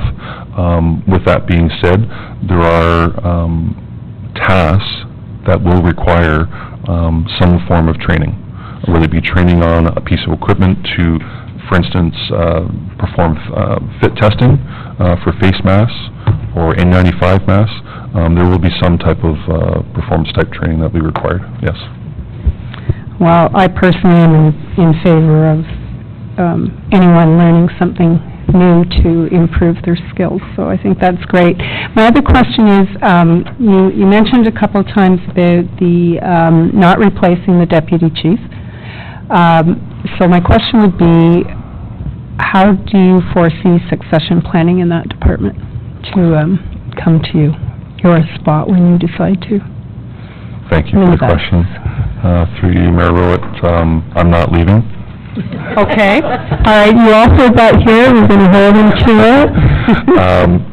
No, I take succession planning very serious, and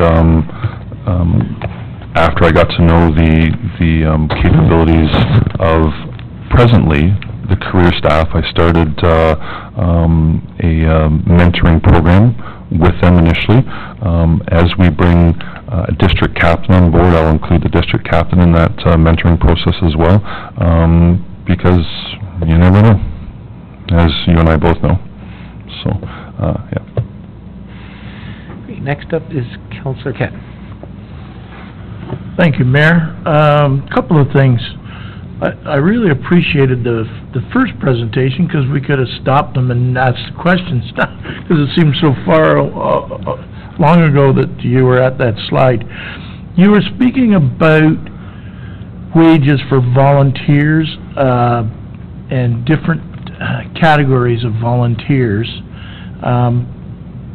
So my question to you is, because I'm don't really know how they get paid, but is there different categories now, or that's what you're suggesting?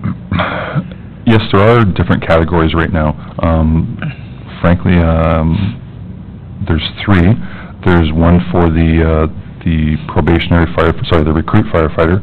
There's one for the probationary firefighter that also includes training and fire prevention activities, and then there's the emergency response rate, period.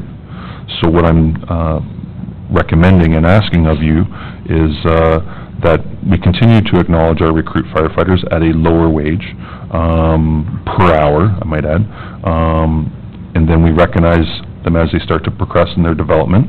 Probationary, second class, as I suggested, would be a certified firefighter, and then first class would be a certified firefighter with pump driver capabilities. Again, with the goal, in a number of years from now, I presume that every firefighter, volunteer firefighter within our organization will be a first class certified firefighter and a pump driver. Because there's nothing worse than having firefighters show up and they can't drive or operate the trucks. Not a good day. Okay, thank you. That's where I was going with that. I just now Station 61, you're mentioning that we've got problems, mechanical problems as far as air conditioning and that. Has there been any discussion of the plan about having a new fire station? Have you thought about that? That has not came to the top of the list. Sorry, through you, Mayor, that has not came to the top of my list. I think there's a significant other priorities before I ever look at a new station or a replacement type station. But if you'd like, I could make it a priority. I'm not Sounds like asking quite a for price any, tag, though. I'm not asking for any priorities, but if I could interject for a second for Councillor Bach, would there be a grant for that if we, I've not heard of grants for fire stations. I've been part of building a few of them. It is my assumption right now that with a little bit of TLC, if I may, in both of our fire stations, they are quite adequate for our needs in their respective communities, both Caesarea and Port Perry. Next up, we have Councillor Somerville. Thank you, Mr. Mayor. Just a couple of questions. The volunteer firefighters, are they paid right now at all? Through you, Mayor Rowland, yes, they are. What are they paid? How much? Do you know offhand? I'm sorry, I'm so green about firefighters. They're paid a fair hourly wage when they respond. So they're paid hourly wages? Correct. Okay, but when they do their stage 1, stage 2, do they have to pay that through their own, or is the municipality paying for that? No, so our objective will be to train staff Yes. to that level so that we can sustain a level of service that we already have here in Scugog. Okay, alrighty, that's perfect. I have another question too now, because we are bordering with other communities such as Mariposa, and so we have Robin Glade, we have Mariposa Estates, we have we don't go up as far as Manila, I don't think, but do we do those areas like Robin Glade? Is there a trade-off in that area? And if we do respond to a fire in Robin Glade or Mariposa or Sun Valley, do we get paid for that, or is there a trade-off on those?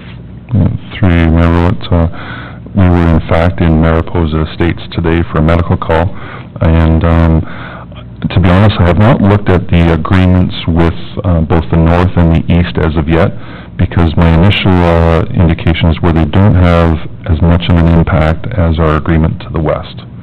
And the agreement to the west right now is a priority for me.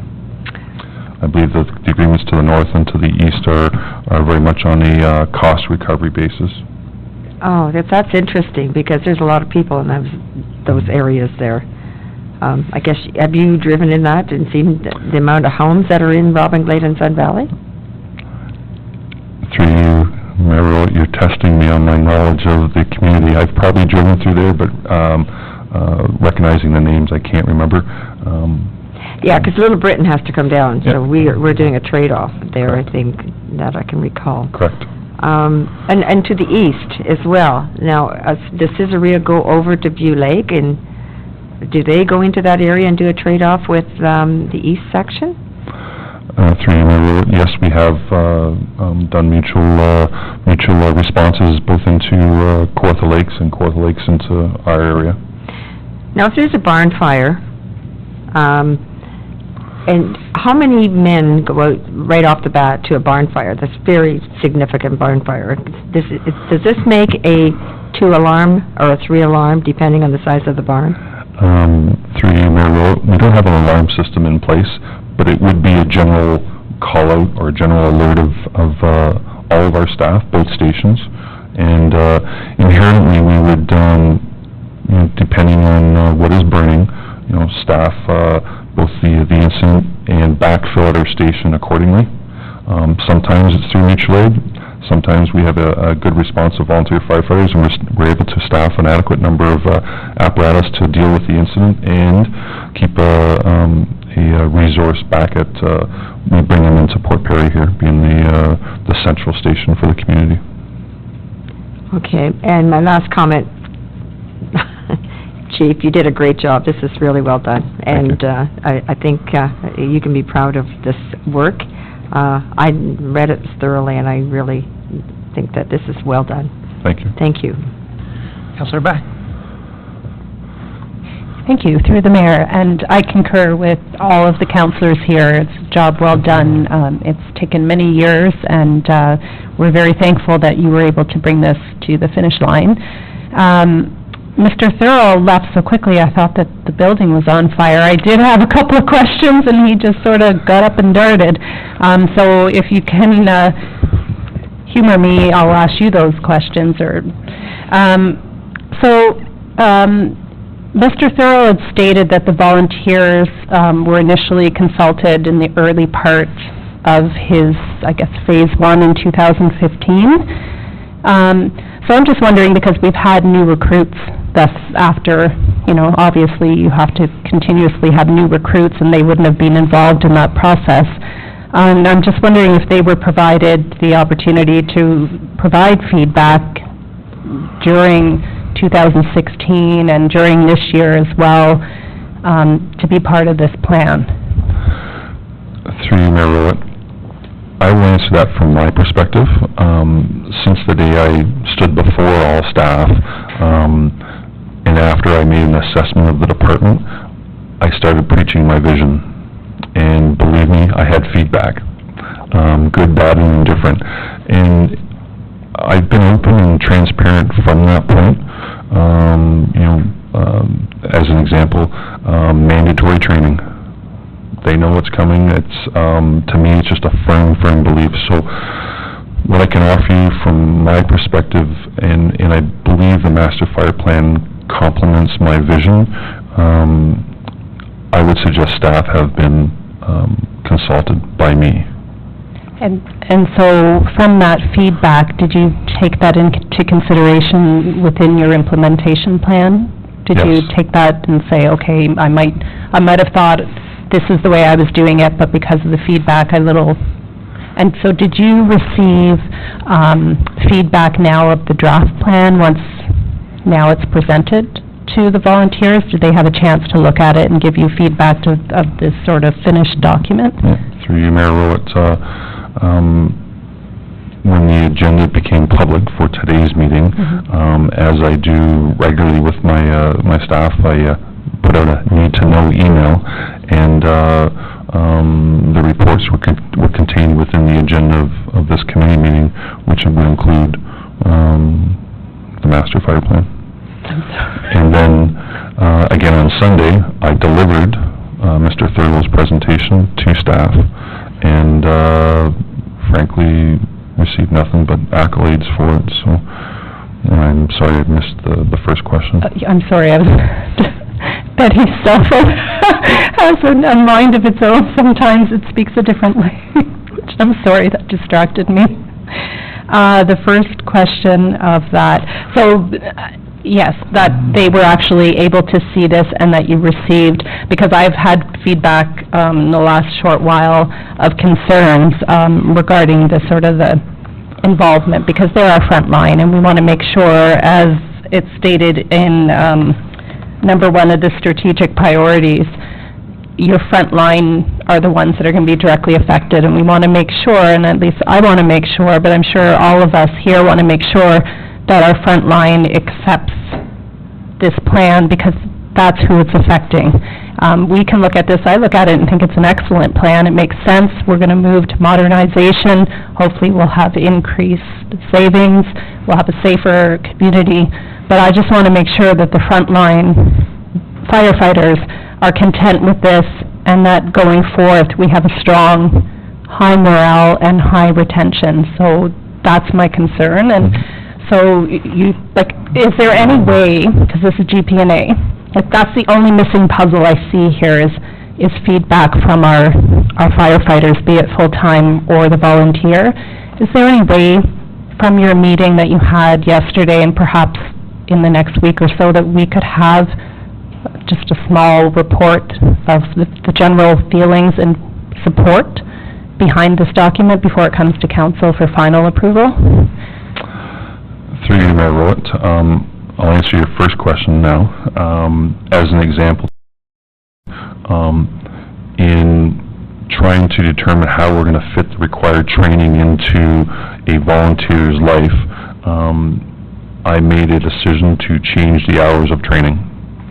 I'm sorry, but you just cannot do adequate training with covering off policy, covering off a safety plan, and deliver an objective training session in 2 hours. So I started training at 6:30. Believe me, I had feedback. Subsequently, we both agreed, me as well as staff, that the 3 hours or 3+ hours of training is required, but we moved it back to starting at 7 o'clock in the evenings. So that's an example of, exercising a bit of authority to try and see what we can do, and then hearing the voices and providing feedback. As for the feedback that you've heard, I'm going to be quite frank, I'm a little disappointed because I do have an open door policy that staff can come in and provide me their feedback at any time, and a large number have. I'm a little disappointed that one or two perhaps would choose to go to you and bother you in your tight schedule versus coming to me. But irrelevant. Yes, I can offer another presentation, and I can offer the opportunity for more feedback. Would you like the feedback in a memo form, or how would you like the feedback? Whatever is easiest. And you may not even get feedback, but I just want it that it's offered, and that because we're the final ones, and as I said, I read this and think it's excellent, but I'm not a firefighter. So I just want to have that, I just want to feel that at least they've had the opportunity to wholesomely go over it and say, yes, we're behind you, this is fantastic. Or if there are some concerns, there's a chance to renege it in the next week or two before our final approval. I just want to make sure that, because it's your priority, and it should be all of our priorities, that our morale is the highest and our retention is the highest, because it's expensive when you have a turnaround of volunteers. I mean, you're putting the effort in to train, and then if you lose them, you don't want that. And because we're so heavily reliant on our volunteers, we need to keep them. And it's not any negative reflection on yourself. I've heard accolades on your leadership and the changes that you've made. I just think that voices need to be heard, and that's all that I'm asking. Through you, Mayor Rowan, I will put the offer out again and see if there's a new group of people that want to come forward. Again, the Sunday morning when I offered coffee, I got a small handful, and they were all quite happy, so I will. Thank you. Do you want to, Mr. CEO, so just add some comments? Thank you, Mr. Mayor. Just further to this matter, I do know, in consultation with the chief and the process that the chief went through with myself and the senior management team to be where we are today, that I'm satisfied with the consultation he's had. And there were some suggestions that some people hadn't been heard, so the chief did have a session on Sunday. And I believe as a result of that session on Sunday, I've heard feedback that, I've heard nothing but great feedback from the group through some other members of council. And there is an opportunity, as Chief said, he could reach out one more time. I would suggest the council approve this today. It won't be ratified by council until the council meeting near the end of June. Should something come up between now and then, the chief could bring that forward. I'm not thinking there's going to be, but if there is, that could happen, and that could be communicated to council through an email that things are fine, and there might not be a need for anything to come forward to council, and if there is, surely we can bring that forward. Okay. Any other councillors have any questions on this? All right. Again, thank you very much for the update. I have a motion moved by Councillor Guido that presentation by Chief Mark Burney to Master Fire Plan Modernization Implementation be received. All those in favor? Carried. Thank you. So, we're just going into the consent agenda, but we've been going for a while here. I just want to call a 5-minute recess so everybody has a chance to get up and stretch and get the circulation going again.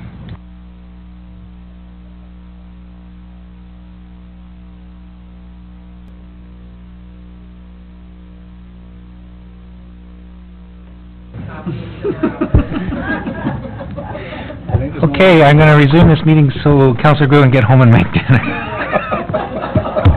Actually, we're at the consent agenda part. There was a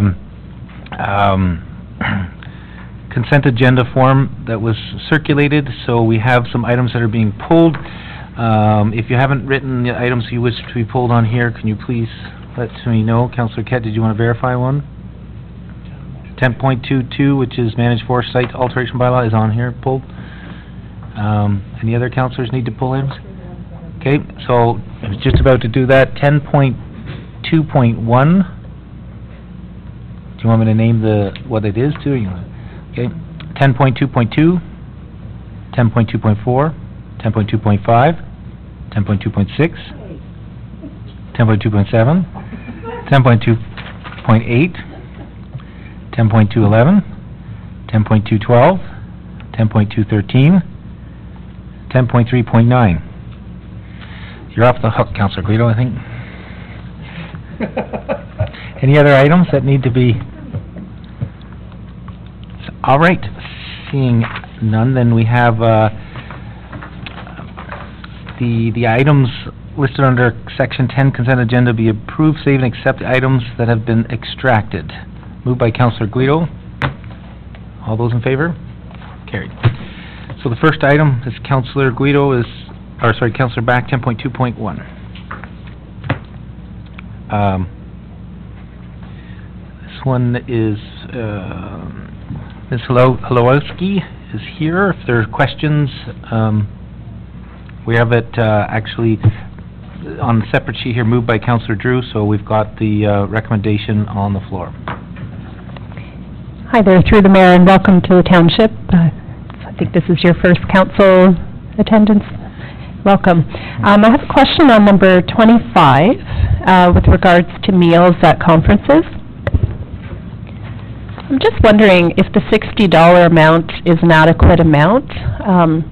You know, depending on the location of where you're going, for instance, Ottawa we're going to in August, probably even breakfast can be a bit pricey, and now with the proposed increase in minimum wages, that's going to really affect restaurants, and so I foresee in the future you're going to be paying, you know, a $10 or $12 Big Mac, even if you're buying a Big Mac. So food is going to be increased because of that. So I just for 3 meals, or potentially, I just wonder if that is too low of an amount, and I'm not saying that people should be dining on steak, but I'm just wondering about that price. Ms. Halowski? Thank you very much, through the mayor. So the means by which we arrived at the $60 allowance per day is that we looked directly at the Region of Durham's allowance, and their allowance is $75 per day. However, they have clearly spelled out that $15 of that is for other incidentals such as telephone calls, and we know that many of us who attend conferences, conventions, and seminars have township-issued phones and resources as such. So the $60 is in keeping in line with the Region of Durham's current budget in terms of meals and expenditures. And I felt quite confident that we weren't necessarily in a position to outdo the region and to have higher costs or higher allocations for meals. Okay. And I can tell you I'm in the food industry, and I can tell you that in the next year, and especially 2 years from now, those prices of food are going to increase. So is this a flexible amount if those bills do go up? Will it be amended? Thank you, through the mayor. The next review date for this particular policy would be in 2020, so we're only looking at a couple of years out. However, if there were a need to revisit the policy, then we could certainly do that as well. I have one more. I just wanted to add to that too, there's consideration for meals that are provided with the conference, so I just wanted to make sure that the media heard that, or the public, so. And then I have a question on number 29 on the draft attendance request form, where, again, it's meals. So on page 25, it said $60, and then it says meals 2 per day at $25. It's just a typo? Thank you, through the mayor. It is a typographical error. It's been fixed, in fact, in the draft. So the allowance is, in fact, $60 for the day. And I wanted to also express that we included a caveat within the policy that suggests that Members of council oftentimes are required to attend business meetings and network during meal times at conferences, and so we recognize that there are oftentimes that, you know, meals are provided at conferences and people are not able to attend those meals. And also that the $60 per day allowance is spent at, you know, your discretion. So should you wish to spend more on dinner than lunch or breakfast, et cetera, then that's absolutely fine. The only requirement that we included is that receipts be submitted for the supporting documentation for finance. And just one more, for the conference in August this year, will we need to get approval? Because I think hotels are booked already. Will we need to do this year, or is this for going forth for 2018? Thank you. Through the mayor, I think if your conferences are already booked, then this would be something that would take place for anything going forward, following anything that's currently booked. So, in short, no, you wouldn't need to go through this at this point. Any other questions on this, Councillor Kett? Thank you, Mayor. So what would be the difference between the township just paying for the rooms and then all the councilors wouldn't have to submit that? Wouldn't that actually be easier on a hotel room? Thank you. Through the mayor, sorry, can you clarify? Can you ask the question again? Yeah, this policy states that all the councilors have to book their own rooms. Right. And pay for their own rooms and then get reimbursed. What's the difference between that and having one person in the office here, booking the rooms and paying for them through the township? Thank you. Through the mayor, I'll defer to our treasurer. Through you, Mr. Mayor. The township can definitely pay if the hotel would invoice the township. We can pay for rooms. This policy is for council as well as employees. So what we're trying to ensure is that we get the receipts back and that individuals are following the policy where a standard room is being billed to the township. If a hotel can submit an invoice to the township, we can pay for that. But it's just a mechanism then for us to track going forward, making sure we have all the receipts and all the documentation and all the backup. Sorry.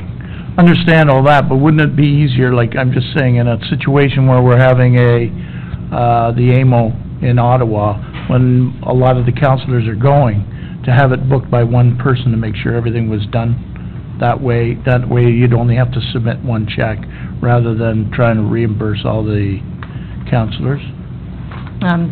Through you, Mr. Mayor, if that could have been done, yes, except the registration, I believe, is already done, and I'm not sure, but the hotel rooms have been booked.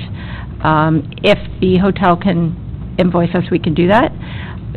The issue becomes with receipts for meals and things like that. If one person wants to pay and submit it, that's fine. We wouldn't know what costs you would be incurring at the conference in advance. We wouldn't know that, so. Basically, all I was inquiring about was the rooms, not the meals. I understand meals. Okay. Any other questions on it? Okay, seeing none, it's already been moved. Recommendation, report, all those in favor? Carried. Okay, next item is Councillor Kett pulled 10.2.2. Before talking about it, well, we need a mover for the recommendation. Councillor Kett, are you moving this recommendation? Okay, Councillor Kett. So then, now you can speak to it.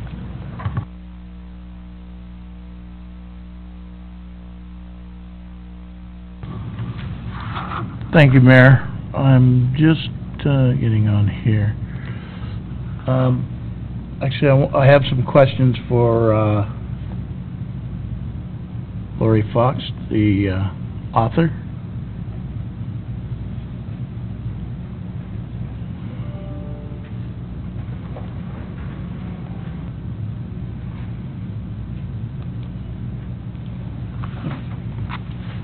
Thank you.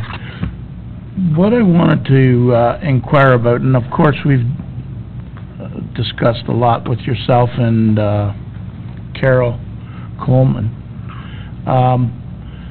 I did have a presentation put together for council, but basically what I wanted to do is, through my research of, for the new carbon capture program coming through Ontario, was to recommend that we took topsoil for reforestation or managed forest, or even unmanaged forest, which are better, because the carbon sequestered in the topsoil is actually at a greater amount than any that would be sequestered in sand, because I'm going to the Oak Ridges Moraine. And the moisture in the biomastic topsoil cools down the action that releases the carbon. So my idea was, with any of the programs that or policies that you were going to make, is to restrict it to 1 meter of topsoil, because it's sequestering about 3 times more than the regular topsoil would, because there's that much more topsoil. And now, my whole incentive behind this was to get that as a revenue source payable by the Ontario government, which they're quoting rates of $50 per ton. So if we could increase our sequestering abilities and our storage, then we'd be able to get more in the long run. We'd have more chance to get the revenue from that.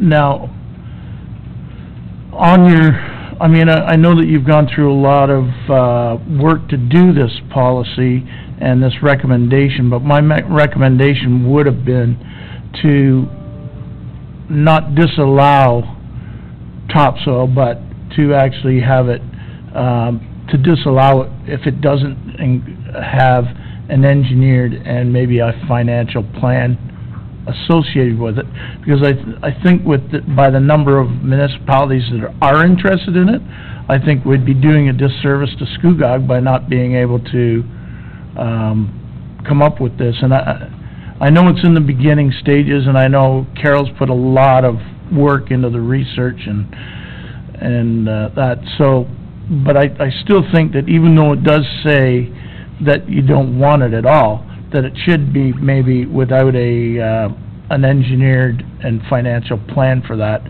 to help in the future rather than just turn people away right now.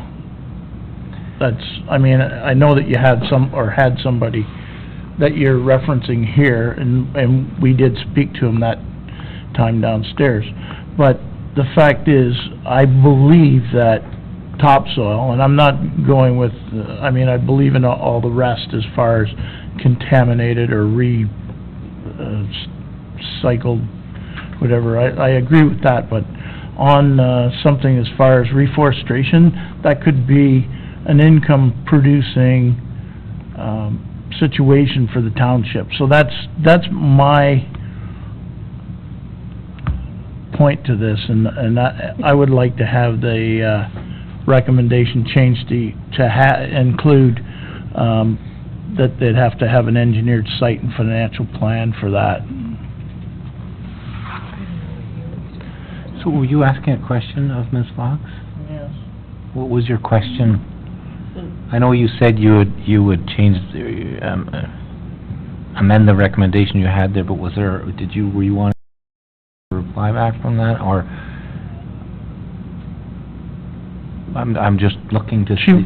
Sorry, Mayor, she responded. She said yes. I didn't see a response. So, Ms. Fox, did you want to respond to that, please?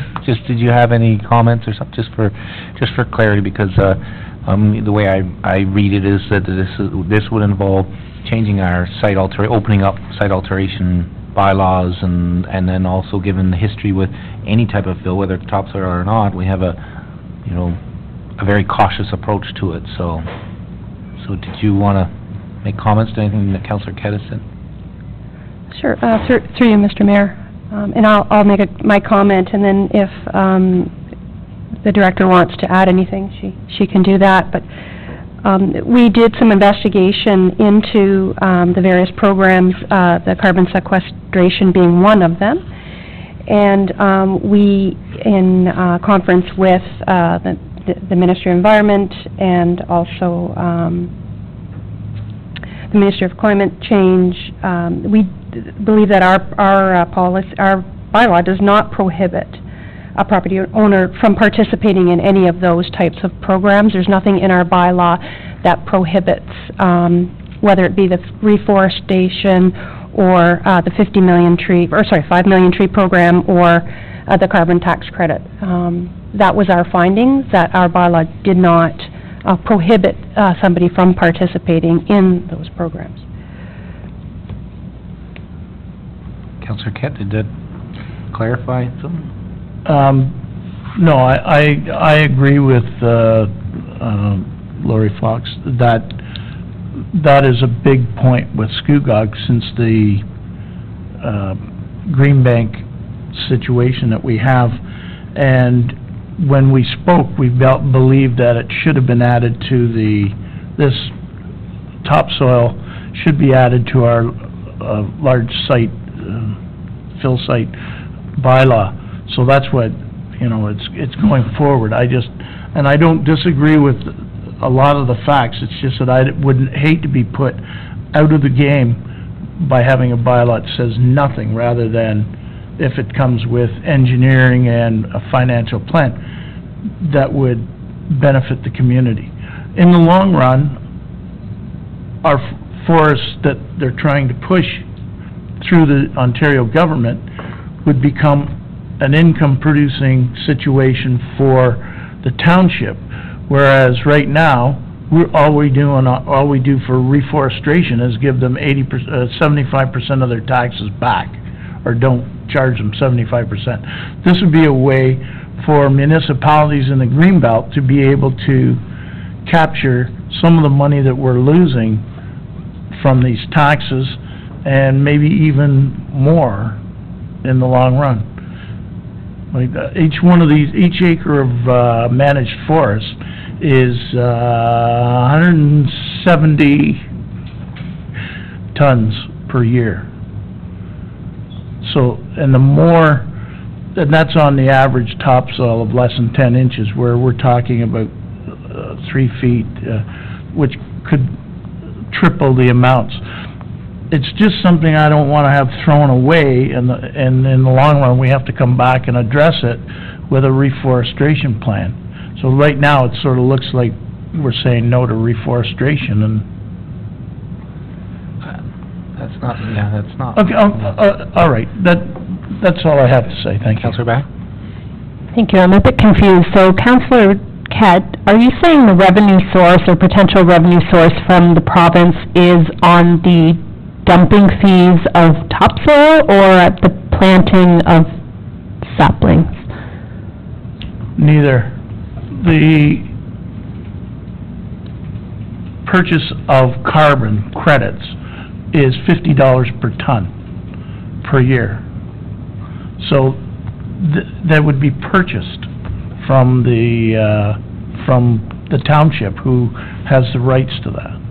So we'd be able to come up with 170 times, on this particular property was 190 acres times 50.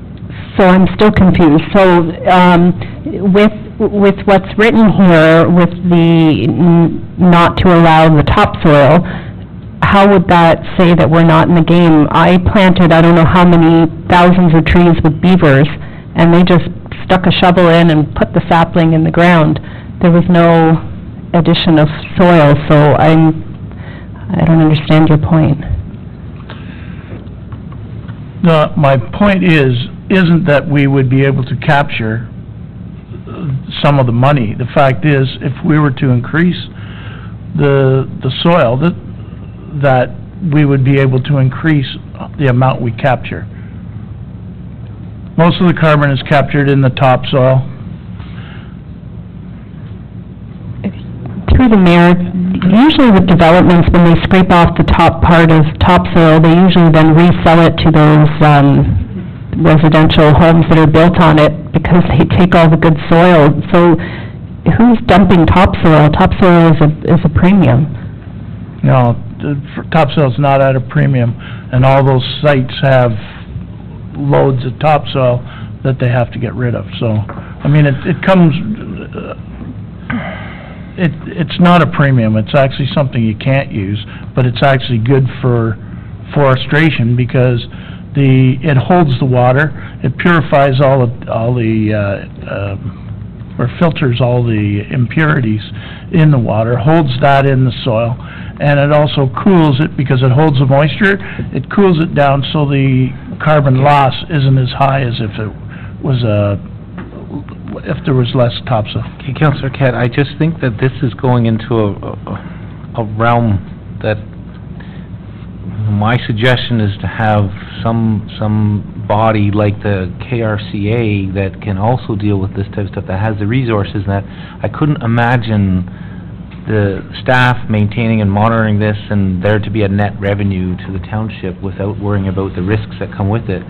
Whereas the conservation authorities, CLOCA, KRCA, Simcoe County, could be looking at this and doing a wholesome report on it, and I wouldn't expect staff to be able, to present a report back on what you're discussing. So I just I don't want to spend too much time on this topic. I think that if it involves more, like, I haven't seen anything about the carbon credits that are designed to go towards municipalities to be looking at this, and I'm just not sure if you're trying to get ahead of all the stuff that's there, but I'm just...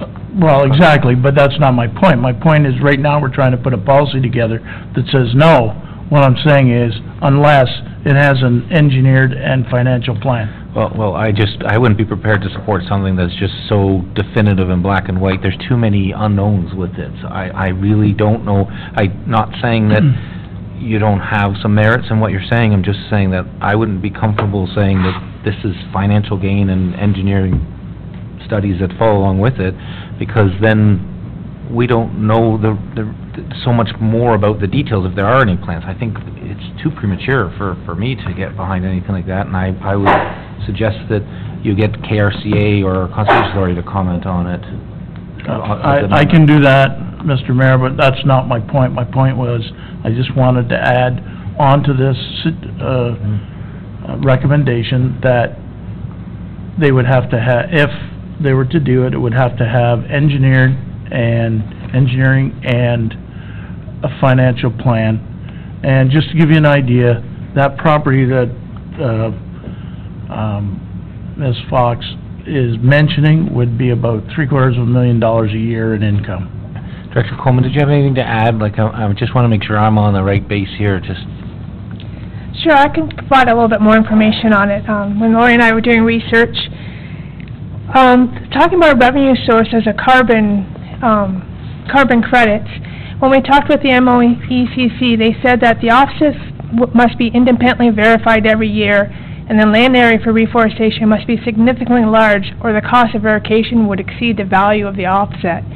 So for this example of this 100 acres that we were looking at, the representative from MOECC said that it would cost way too much to verify every year than any carbon credits you would get.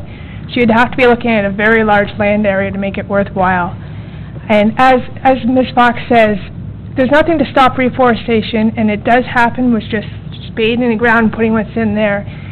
When this proponent came to us with this idea, he made it clear, through questioning, we learned that the whole reason behind it, the topsoil, was to make money. That he knew of developers that had topsoil that had been sitting there for 15 years they couldn't get rid of, and this was a way to generate income. And I think with everything that's happened in Scugog, that's too risky. And also our conversations with MOECC and the Ministry of Forestry, there's nothing to substantiate bringing topsoil in that will help sequester carbon. So we think it's too risky for any benefits that it would have. Councillor Back, or Councillor Watton? Thank you, Mr. Mayor. I just have one question to Ms. Coleman. what is a large site classified as? I don't know how large it would need to be. In my notes from our conversation, we say we would need much more than the 200 acres proposed. So I suggested if we had 10 people getting together and doing this, he said, yes, that, like a larger area might work if you had a large number of property owners joining together, but a single property owner wouldn't work. Okay, so given that, this one, the one that you're referencing is smaller, but what happens if we had that come forward and we now have this recommendation in place? Is there the option to change it to allow for that topsoil and, you know, as Councillor Katz said, be able to possibly benefit from that? Through the mayor to the councillor, there's nothing I saw in the research that said bringing topsoil would help sequester carbon. It said that carbon is sequestered in the top meter of soil. It didn't say it had to be a meter of topsoil. And also, there's been no site-specific investigation. Like, you need to go to the site. There probably is some amount of existing topsoil on these sites, and that'd probably be sufficient for the growth of the trees and to sequester carbon. So without further investigation, just bringing a meter of topsoil, there's no justification for it. Is there justification to deny it?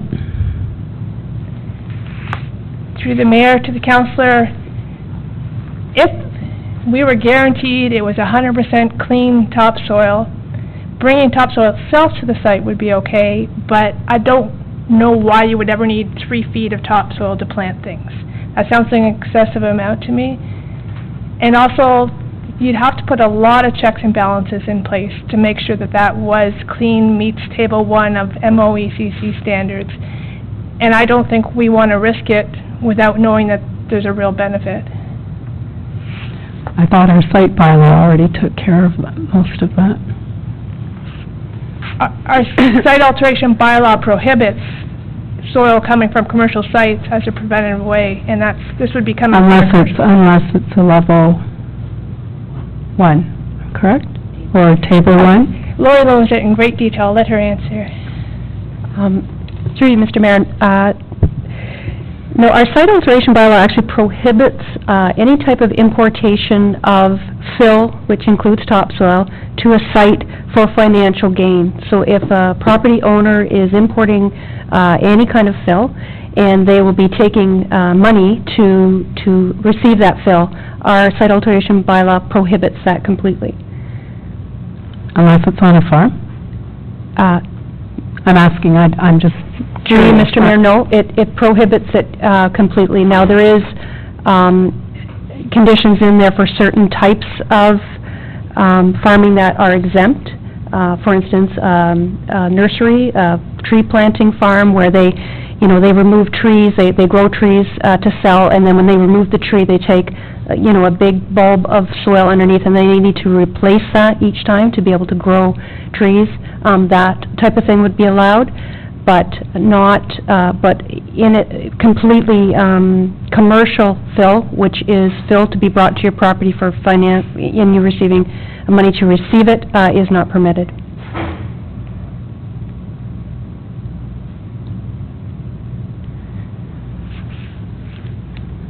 Okay, I just think there could be maybe something added to the recommendation so that we're not possibly being short-sighted on this. I know that there's been an awful lot of work gone into, the site alteration and everything on the heels of Green Bank, but I would hate to next year be faced with the government coming in saying, oh, no, you can do this, and we've created this. So I don't know if there's a way to add something to the recommendation, or if there's even a desire to by this council, but I just sometimes hope we're not being short-sighted. I just wanted to maybe bring to the attention, we can change the bylaw any time we want if that opportunity was something that this council wanted to explore, but the other, just in consultation with the CO here, any changes to our current site alteration bylaws should absolutely be going through our lawyer because he assisted us to do that. I would not want to be changing anything without a comment from him. So based on that thought, I would be saying that maybe you can have something come back as a comment from the lawyer, but really, the as recommended is, I'm comfortable with it like that, but if you're, Councillor Kett, you started off by making amendments to the motion you already did, I think you should heed that advice, that we don't be changing those without getting a legal comment on it. Councillor Kett? So that's two questions. One is the motion, because you moved it as it was printed, but then said about changes to it, so, and then also the advice to seek from the lawyer. Well, just to clarify one thing, my suggestion to Director Coleman and Ms. Fox was to limit the amount to be put in, to limit it at 1 meter. Like, I wasn't suggesting that it had to be 1 meter. What I was suggesting is, if we limited it, then we wouldn't end up with a skyscraper like last time. So that was my whole point behind it, was to make sure that it was limited to a certain amount. But on my research, and Ms. Coleman has verified it, is that it talks about 1 meter of fill. That's all. That sequesters the top, the most carbon. Okay, so I understand where you're coming from with it and what you're presenting, and you want to make sure that we have the opportunities with provincial funding and credits and everything that's coming down the pipe, but the concern about a great deal of time that this council spent with our lawyer and that site alteration bylaw, really, I would caution about us doing anything or changing it without seeking that advice. And we haven't sought advice for this right now? So are you recommending to turn down this recommendation? No, I'm talking about, this is changing it as is. This is to keep it as is. Site alteration be maintained as is to prevent commercial fill operations. So, that's why I think if it's doing anything but keeping it as is, that needs a comment from the lawyer. Which, yeah, doesn't mean we can't visit it in the future, but it's certainly... Councillor Back? Thank you, through the mayor. And I believe for growing crops, it's a foot of soil. 12 inches is all that's needed for, really, that's what we rely on for our food source. Now, I'm just wondering, with concurrence with Councillor Kett and Councillor Watton, could we perhaps defer this until we get legal advice? Because what happens in the future, Councillor Kett's trying to look in the future, and who knows who's going to be sitting in these chairs. And if it's not in the particular bylaw, they may or may not be aware of that and know that they can change or amend it. They may just say it's not allowed, it's not allowed. So should we be getting a legal opinion before we vote on this? I'm just looking at the, if this was deferred, what does the managed forest and managed forest, what does it do to our operations, not having this, say, approved or passed? I understand the site alteration bylaw staying as is, but what about the managed forest? Were there amendments within that were required for this to be passed, as opposed to a deferral of this? Mr. Mayor, there's nothing in our bylaw right now that prohibits a property owner from participating in any of the managed forest projects. As our bylaw is, they're permitted to do that, as Councillor Back said, to spade in the ground and plant the sapling. There's nothing in our bylaw that prohibits that.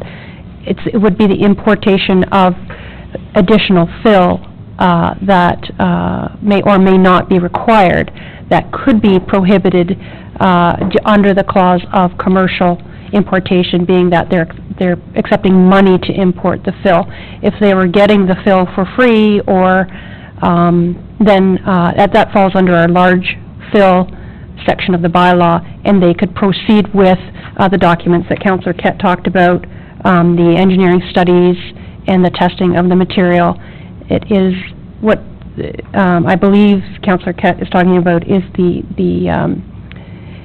not allowed to bring fill in for money, to collect money in exchange for importing fill to your property. And that's what stops that type of process.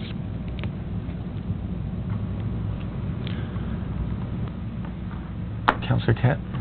I'm sorry, Ms. Fox, that's absolutely not what I meant, because if that is the case, then the person that owned the property, wasn't that the person with the fill? I'm sorry, excuse me? The property in question, wasn't the person bringing it in the same person that owns the property? Through you, Mr. Mayor, I believe, in that case, from my meeting with them, it was a second party that we were talking to that didn't own the property, was going to be working on behalf of the property owner, which happens in these cases quite often.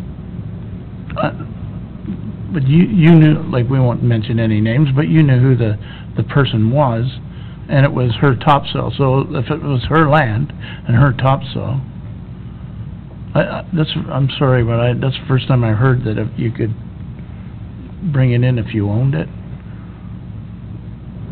I didn't think that it was for money. I thought it was just that we would be charging them a dumping fee. Through you, Mr. Mayor, the person that we are speaking about was talking about bringing topsoil into the property, and being paid to receive that topsoil. Yeah, that's the first I heard about that, number one, and number two, I don't think it was my suggestion that it went up to a meter, not theirs. Well, I really So think... that's fine. This- I'm finished. You're finished, so then the motion you moved is as printed? Okay. And that motion is moved as printed, as recommended. All those in favor? Carried, thank you. Next item is, pulled was 10.2.4, Councillor Back on the hot mix asphalt contract.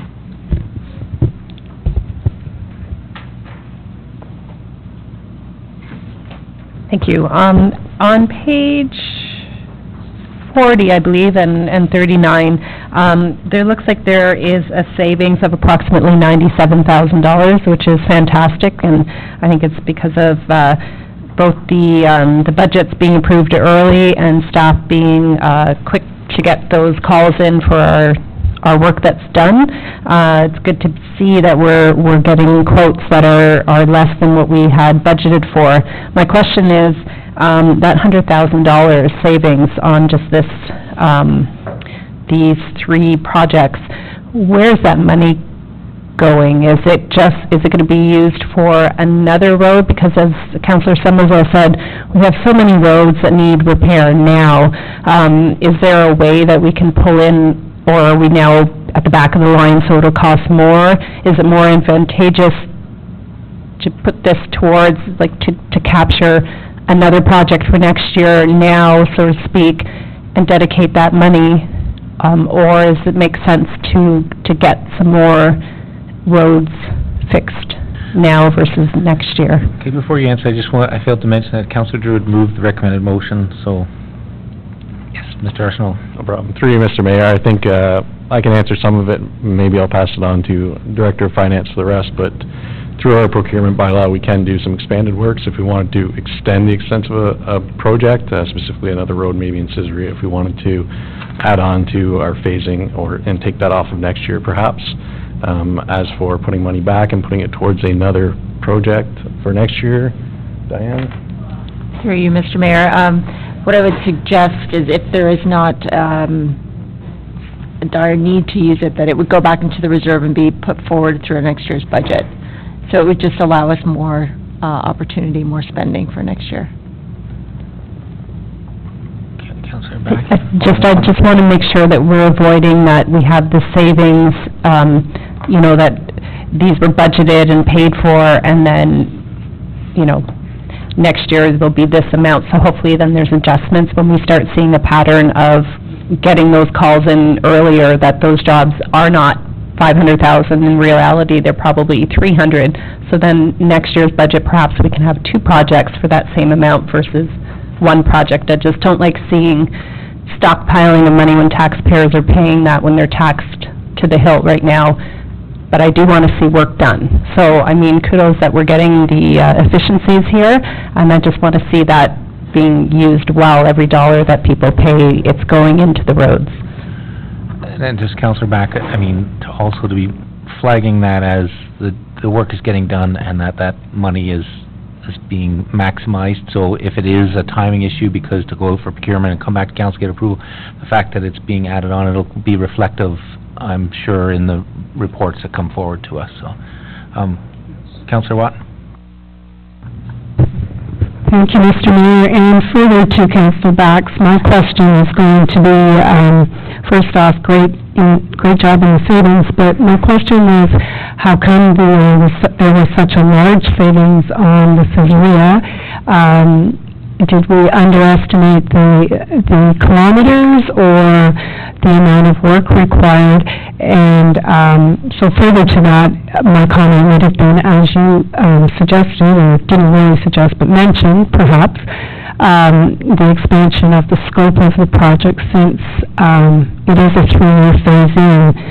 Would it not be more cost-efficient to perhaps expand with what is already budgeted and take off a couple more of the roads while the equipment and everything is still there?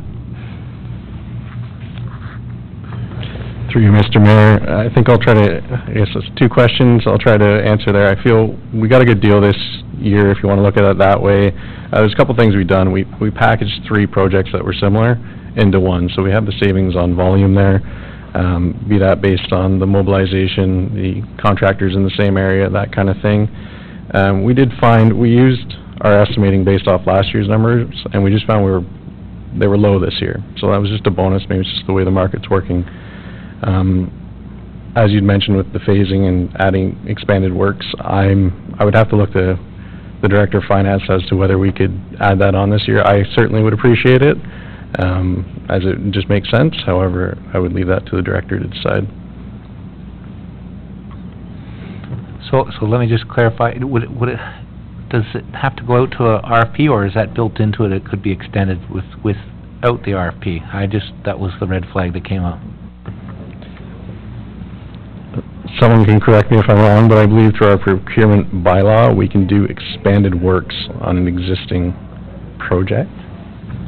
Through you, Mr. Mayor, I didn't see the tender when it went out, so I guess it would depend if that wording was already put in there, would allow for that. Okay.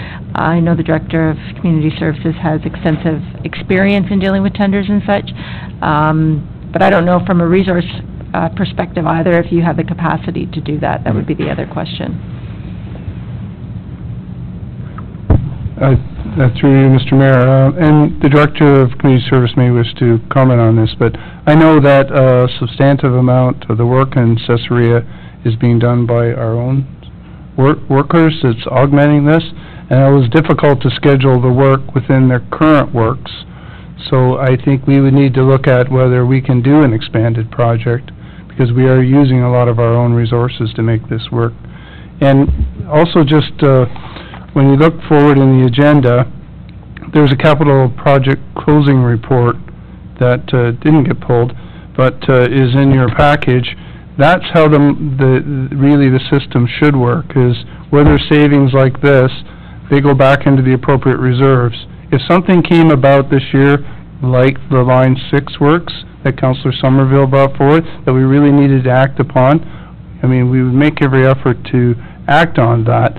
But we have a work plan for the year. We have an aggressive work plan in the capital projects area, and I think we should, stick to the system that we've got, put this money back in the reserve, and if it's saved at the end of the project, and then allocate it next year into the next phase. I'm just not sure we can handle the additional work.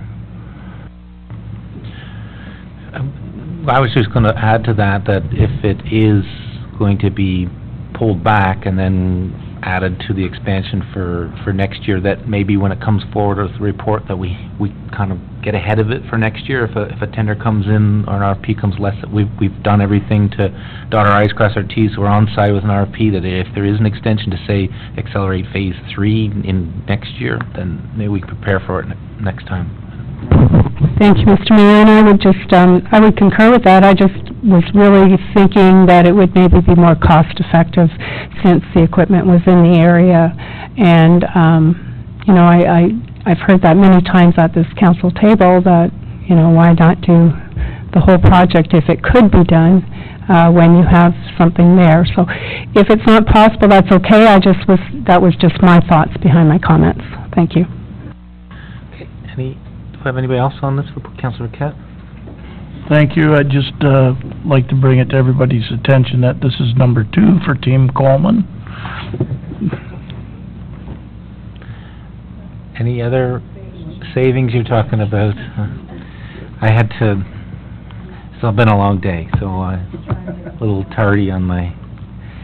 any other questions on this one? Okay, seeing none, is moved by Councillor Drew that recommended motion. All those in favor? Carried. Next report that was pulled was 10.2.5 road rehabilitation on Scugog Line 6. Councillor Somerville, this report was moved by Councillor Guido, so go ahead, Councillor Somerville. Thank you, Mr. Mayor. My congratulations, Director Coleman. You're pulling rabbits out of hats. I think this is great. You're down 76,000 on that budget, I think, aren't you? Like, it was 600,000, I think, that they had predicted, and it's down to 524, which is great. My residents are questioning when this is going to begin. Is it in the fall of 2017? Through you, Mr. Mayor. We would like to jump on this as soon as we can. As soon as we can get the contractor in and get going, we'll see what their schedule allows, but I suspect we can get going in the summertime. Awesome. They're going to be absolutely thrilled. My other question is, and again, pardon my ignorance, but is this pulverizing and granular and grading, is that where they pulverize the asphalt and put it down? Is that what it is, like the old asphalt? Through you, Mr. Mayor, that's correct. It's a two-stage process. Essentially, the pulverizer does tear up the existing and lays it right back down its own path. It'd be compacted and graded, but we also have an additional layer of granular area that's going on over all places to build up the roadbed. That's great. Again, my congratulations. This is good news. Yes, take that 74,000, put it back into road repairs for next year, and I'm sure we'll be using it because the roads are in bad need in that direction. So I'm proud of you guys. Thank you. Councillor Back? Thank you. Through the mayor to Director Coleman, is this the same, or to Mr. Arsenault as well, is this the same process that is being currently done on Old Simcoe, just south of the soccer fields? Through you, Mr. Mayor, the process that you see on Old Simcoe, north of Reach and south of the soccer fields, is actually just recycled asphalt being placed and graded. It's not the same process. Okay, because I was concerned, because it's nice to see when it's first laid, but a week or so later, it's going off to the sides, and I would hate to think Ward 1 residents had a nice road for a week, and then they were spitting mad the next. Okay, so this is a more permanent... Correct. Thank you. Any other questions? Seeing none, Councillor Guido moved it. All those in favor? Carried. Thank you very much. Next item being pulled was traffic bylaw update 10.2.6. Councillor Back. This was moved by Councillor Somerville on the sheets prepared previously. Okay, for Ms. Fox, I have a few. So I guess I will start on page 74. Get to it.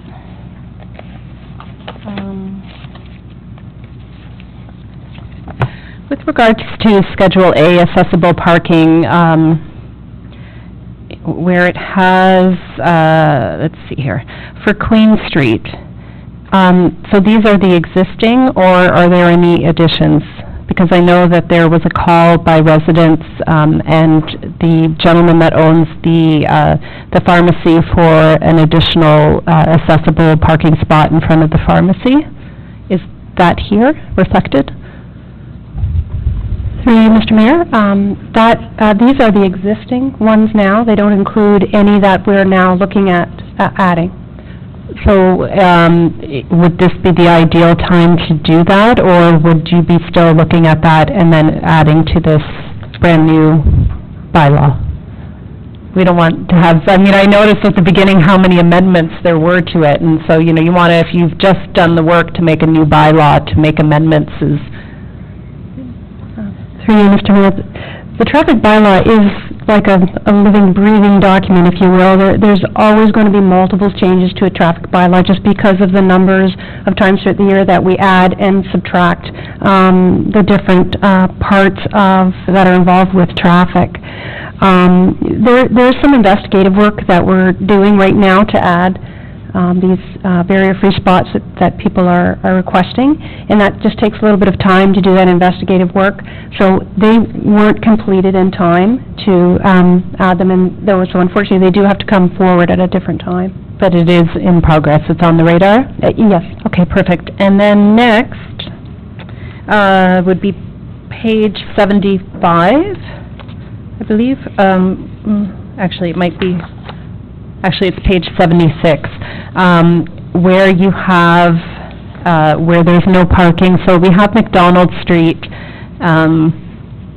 the old Simcoe Road to Simcoe, and Ottawa to Simcoe, obviously for the school. And then on page 79, which makes sense, but I know on page 79, I've had calls from residents, particularly on Rosa and in that area because of the parking now at the medical associates, that they have parking on both sides of the road. It's a very narrow road, you know, it's damaging the road. Are these existing or are these added? Because is this in that area? It looks to me like on Rosa, there is no parking east and west around where the hospital is, but people are parking there. Are there signs, or are these new? You also... Through you, Mr. Mayor. So these are what was existing in the previous bylaw, for the most part. So what we will do with this is we will gather the information. They've also provided us with a list of locations where the signage doesn't match the bylaw. And in those cases, we'll be looking at putting up the proper signs. I did speak with a gentleman about a week ago regarding that exact problem you're talking about, and that process has started again for us to review that location as well. And a change to the bylaw could come forward based on that request to change after we've done our investigation. But these are what's existing now. Okay, and so when cars are parked on there, then it's a matter of enforcement or getting those signs up first. I guess you can't enforce if the signs aren't there. People would assume that it's the 3-hour parking. So there isn't signs right now, is that the case? Through you, Mr. Mayor, I'm not 100% sure. I didn't bring that list with me, but if there are not signs there, that's the process that we'll be doing. So, Mr. Goody, I just saw you answering, there are or there aren't? Currently, there are no signs there. Okay, so hopefully we'll have signs up there, because I try to abide by the law, and so if I look to park and I see no parking, I won't park, but if there's no parking signs, I will park. One more point. With regards to the rural areas, and especially areas where it's coming from urban to rural, for example, Old Simcoe just north of the 8th concession, where it bends, I've had residents concerned about the speed, and they were patiently waiting for this bylaw to come, hoping that they would get reduced speed, not have 80. So I don't think we've addressed that, and I know Councillor Somerville stated that as well, the concerns in the rural areas of the high speed, because if it's posted 80, people are probably going 100 or more. Has that been addressed here, or are we still stuck with the 80 in rural gravel? Yes, Ms. Fox. Through you, Mr. Mayor. We have not addressed that here. We have had a few people speak to us about that exact intersection. We did some investigative work there, and in accordance with the Highway Traffic Act and the way that we look at speed limits, that section of the road does not warrant a change in the speed. But if council would like to entertain a change in that speed, we can certainly do a report that would address that area, and then they can make their decision on that.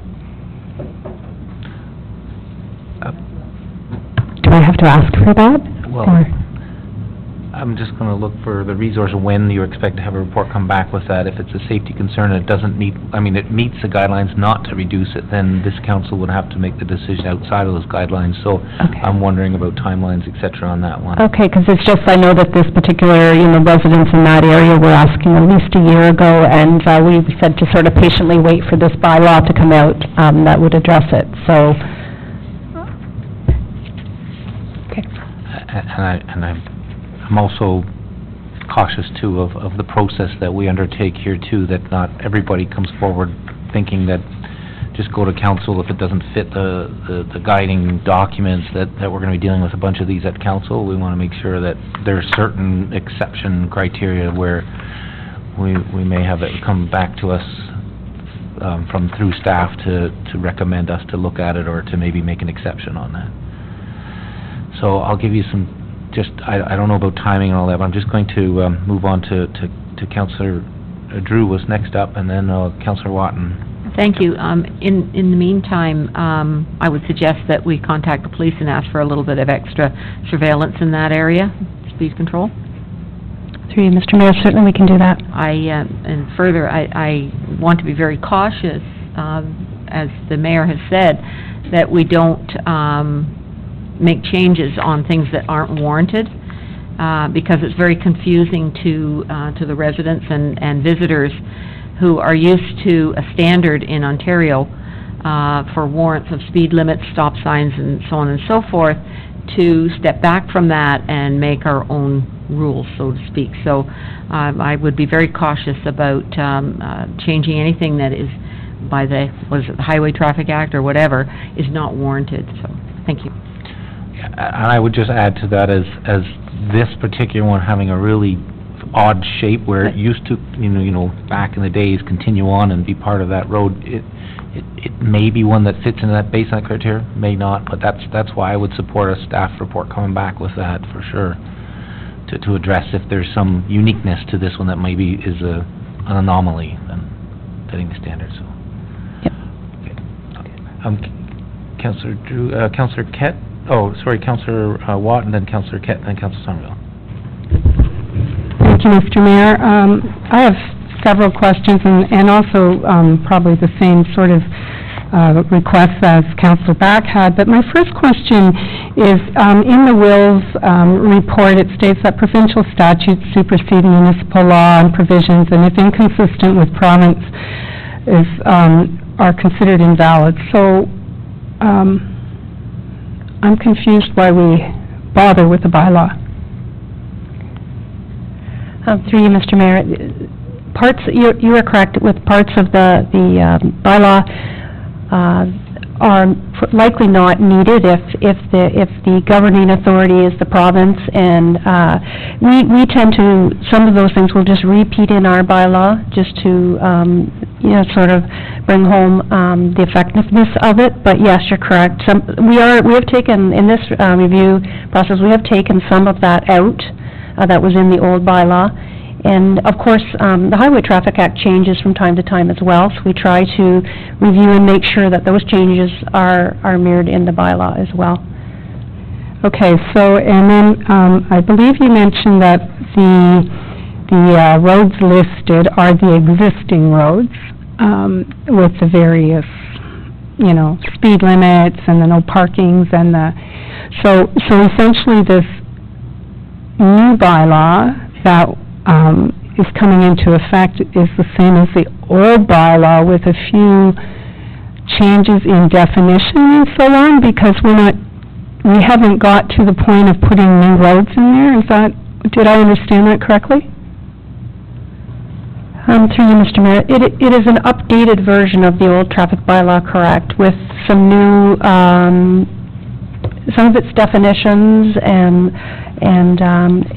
as far as the roads are concerned, this is reflective of the bylaws that have been passed in the past. And they are now, as opposed to being supplemental, they're included in this bylaw. So it's been updated and these things added. It's what was, the first sort of step is to update the bylaw, and then we will review the roads and the signage just to make sure that the signs match this bylaw.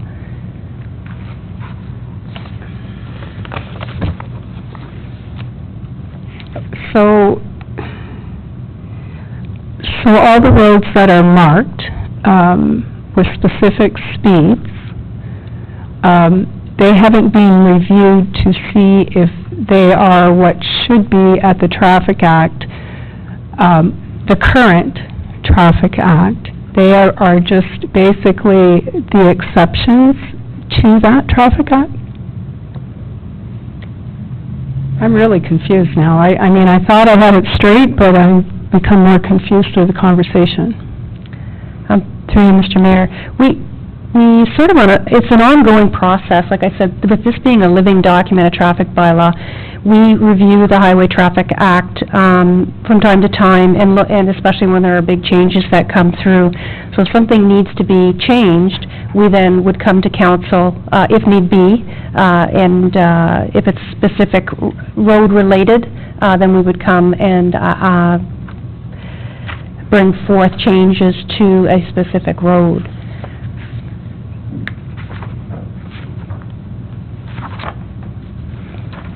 Okay, well, I'll leave it at that for now, but I will mention as the roads that, you know, the Cartwright-Manvers boundary that's we've had since 2010, request to look at that speed. And in comparison to the Cartwright East Quarter Line, which is listed in the soon-to-be-passed bylaw, I'd say they're quite comparable, except that one is 80 and one is 50. And also, the other request would be the rate of speed on Old Scugog, because there are very short distances where it's 50, then changes to 80, then back to 50, and back to 80. Going towards, going south outside of Blackstock. Through you, Mr. Mayor, we can look at specific locations like that. If you want to send me an email, a list of the locations you'd like me to look at, we can do that. Thanks. Councillor Kett? Thank you, Mayor. Great job. You've confused me more. This speed limit, and I'm going on Frelick's Beach here, it says 50 from Pogue Road to the end, right? It's posted at 50. So the Durham Regional Police say it's an 80-kilometer zone. So what's the difference between ours and what theirs are, or, because apparently it was an 80, and that's what they've still got it marked as, but I mean, it's posted 50, and I don't care, because I think it's 50 is great, right? But I'm just wondering, is there a communication problem there, or like, is there another one of these road charts somewhere? A provincial one? I'm not sure. It's just a question. I don't really know. It's a good question, thank you. Through you, Mr. Mayor. One of the things we also did was, in doing the updated report, Wills spoke to us about some locations where maybe the sign was different than the actual the bylawed speed, and to see what the what the difference was, what the reason for the difference, and so some of those we were able to correct because we could look back at correspondence and see what the intention was for the speed to be on the road. And so that was one of the locations there we knew was posted at 50, and we found correspondence that the intention was for it to be 50. It just somehow got missed in the bylaw. So we were able to correct that one. Great, thank you. So just to help me clarify it, I don't know if Mr. Good is one to answer it, or you, Ms. Fox, but Is it not what the posted speed limit, that what the Durham Regional Police would enforce?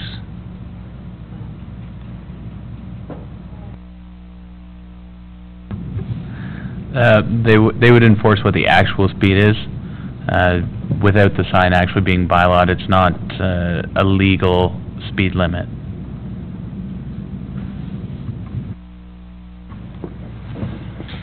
All right. Any other questions on it? Next up is Councillor Somerville. Thank you, Mr. Mayor. I had a resident call me this morning about parking on the municipal parking lots, municipal property. Now, I think in behind Brock's and in behind the Old Flame, there's a lot of employees that park in there.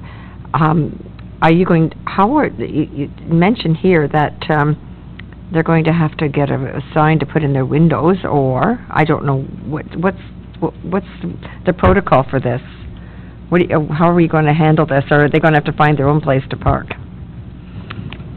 Through you, Mr. Mayor, I think I'm going to have to defer this one to either Director or Chris Good, bylaw. It's just to do with the Brock's parking lot. I'm assuming that means the new signs that are up, the 3-hour parking signs? That's correct. So I think that was the question. I think the question was employees parking on municipal lots.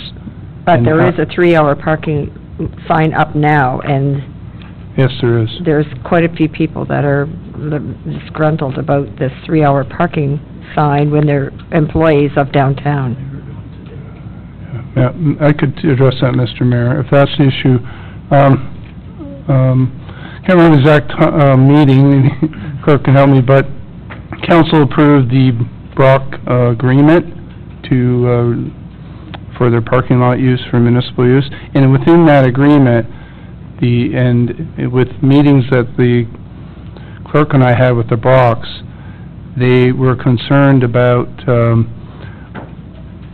parking on their parking lot that was not for customers, was not for employees, but was just long-term parking. And part of the agreement that we agreed to was that we would monitor unauthorized parking and would look at signs on the property. That's been done in accordance with their request and in accordance with the agreement. It, pardon me, does not apply to other parking lots within the town. I think these were employees that are on the south side of North Street, or Mary Street. Chris, I'm not sure whether somebody called you about that, because I asked him to call you. They are on the south side. People that are working on the south side of Mary Street are parking in and around behind the post office and beside the brewery. And they are quite concerned because they don't know where they're going to park, because now there's a 3-hour parking sign that is now up. You, Mr. Mayor? I guess in that case, it would be on another lot. The other lots are not regulated the same. I guess they're going to have to find their own place to park. There's I guess through the mayor, there are other places to park. That restriction, as requested by the boxes, applies to the Brock parking lot. And behind the post office as well? Not on the municipal lot. Well, he said there was a sign behind the post office that said 3-hour parking. My understanding it applies to the Brock parking lot, and the bylaw officer could correct me if I'm incorrect. Signs were placed throughout both parking lots in order to cover the entrances, so that anybody who happens to come into the Brock's parking lot, no matter which direction they came in, they would be aware of the 3-hour limit. So is that including behind the post office then? There would be a sign that would cover those entrances as well. So they're going to have to find their own place to park now, the employees? I believe, as Mr. Allure was saying, is that we have only applied the 3-hour limit to the section that we've leased from Brock's. Okay, but just to clarify this, it could be confusing to someone that doesn't know there's a divide between the two parking lots, so maybe we should, look at further addressing that somehow, just to make sure it's clear. And I'm just thinking about the media that's here too, that there's no delineating line saying that that's there. I can certainly think of some ways that it could be could be communicated or enhance the communication on it, but I think that maybe, I haven't received any of those complaints yet, but I could see they would be coming forward, because that's, especially if it's that one parking lot, but it's really only one section of it. I'm wondering if we even have, like in the honk mobile presentation that's later on, if we have a map of the lot that shows that there, so the regular users of it know where that is. So it's just a signage that says that. I'm just thinking out loud. So I think this just can be carried offline on some further thoughts on how we can economically communicate that. That's right. Check behind the post office and see, because, and the brewery as well, just right alongside there. That's where they were parking. And he said there's a 3-hour sign there, so. But it could be confusing. Also, my other question is, when we have events out in the country, such as this weekend, they had Canoe the Non-Con. People are parking on both sides of the road, out on line 12. And, I'm wondering, when we have events that are happening, such as Canoe the Non-Con, especially on rural roads, whether somebody can put signs up on one side and they can only park on the one side, because cars cannot get down through those, or trucks, or big equipment cannot get through. Is there any way that we can handle that? Through you, Mr. Mayor, this bylaw does actually have provisions in it to allow, and I believe the last bylaw did as well, to allow for temporary no parking areas for events such as, I know we do it when the fair is in town and things like that. We can designate roads and to be temporarily no parking on one side. That is allowed under this bylaw. We're going to need that. But I don't know who tells them. I mean, that's a Canoe the Non-Con. If it's the executive for Canoe the Non-Con, if they're going to be responsible to come to you, or how do we handle that? Through you, Mr. Mayor, in the past, like, for instance, the Fair Board, they do, and when they are doing their planning, they plan for that, and the requests come through, and our staff are used to dealing with that exact issue.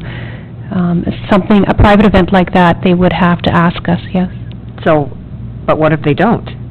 And it makes vehicles turn around and go the other way, and take the long route around. Do we call the bylaw officers on a weekend, on a Saturday, when there's nobody in the bylaw office? Through you, Mr. Mayor, I believe you'd probably call the police, and they would come up and ticket. Okay, that's good. Thank you. Councillor Kent? Thank you, Mayor. I'm just wondering if we should send a notice out to some of our, because that's put on by the fair, or the museum. So I'm just wondering if there's a couple, to put it out, that if they need temporary no parking zones, that they should apply for it.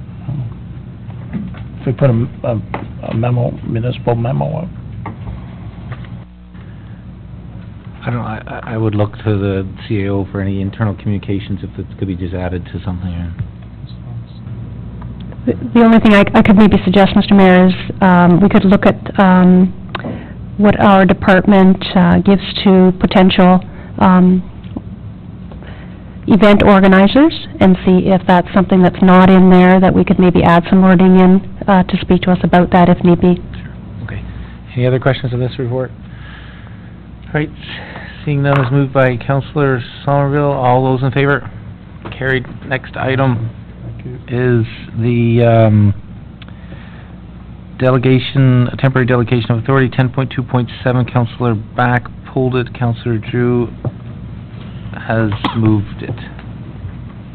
Thank you. Through the Mayor, on page 104, it states, the last paragraph, as municipalities mature and grow into more professional organizations, it's common to see a greater degree of delegated authority to staff in respect to administrative matters, and on. So I'm just wondering, is this just for the summer recess, or are we handing over powers of council from prior responsibilities of council to the staff on a permanent basis? And if so, what are those authorities? All right, I'll let Director Corporate Services, Clerk Mr. Newman, answer that. Thank you, Mr. Mayor, and as it's stated in the bylaw, it's from June 27, 2017 to August 31, 2017. So, no to your question, is it permanent? No. And just adding to that, it says in there, but that was one of I wanted to make sure that there's a communication like we received in the past, and that's already been identified there, that the exercising of that delegation authority would be reported back to us in the... Through the mayor, the reason I'm asking the last sentence, and this can serve to improve timely service to customers and stakeholders while enabling council to focus on larger, more significant policies. And that's why I'm asking if it's just while we're away, because if while we're away on summer break, we're not making any council decisions. So, you know, the way that word sounds to me that it's throughout the council, normal active council, that we wouldn't be in the weeds with minute details, and that's why I'm just wondering, in the way I read it, it looks like we're delegating some authority, more administrative authority, to the staff, and if so, then I'd like to know what exactly that is. And I'm not opposed to it, I just would like to know what that is. Yeah, so, yeah, Councilor, Director of Corporate Services? Thank you, Mr. Mayor, and through to the councillor. We wouldn't, a delegation of authority has to be done by bylaw, so you would know before it is actually done. So we would have to bring a delegation of authority bylaw through council, so no, this is just a summer delegation of authority bylaw. If there was to be any further delegations of authority, then it would come through council via bylaw, so you would see it before it is in place. Okay, any other questions on this? Councillor Catt? Thank you, Mayor. I have a problem. Number one, my problem is Director of Heritage has so much work to do. I don't know how he's going to get through it all, but I'd like to have put in for the site plan approvals, I'd like to have that it has to still go to the Heritage District, Main Central area. I mean, most of the other things are okay, but just to clarify, Director Heritage, is that the process that happens now anyways? Through you, Mr. Mayor, to the councillor, I'm assuming it goes through the site, the Heritage Site Plan Permit Committee for review and approval. it's just not written on the, on this. I just wanted to make sure that Yes. that was part of it, that if it's gonna be approved, that it goes through the Heritage. Okay, it says it on It's the... not, support that. it's not meant to circumvent the Heritage Committee, Yeah. so I don't know, I'm looking at the director on where best or how to accommodate that, if it's understood, but Councillor Kett is just wanting to make sure it's repeated or reiterated in there, right? That's what you're talking about? Yes, Mr. Mayor, staff concur with that. Okay. It should go through the Heritage Permit Committee. All right, so, do we need anything, do you need to see anything on it? No, it's fine. Sure. Director? Thank you, Mr. Mayor. As a delegation of authority bylaw, it essentially just delegates to staff that final approval step. So it doesn't circumvent any part of the process that leads up to that step. So it just takes away, just gives that delegate authority to staff to give that final approval.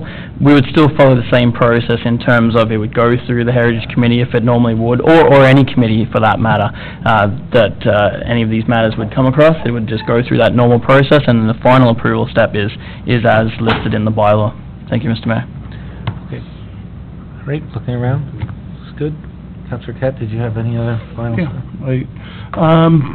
this is to the director again. We have the release of securities. Could we just be provided with a list of what securities that might end up being paid out? Do we have a list of that? There has to be a list somewhere.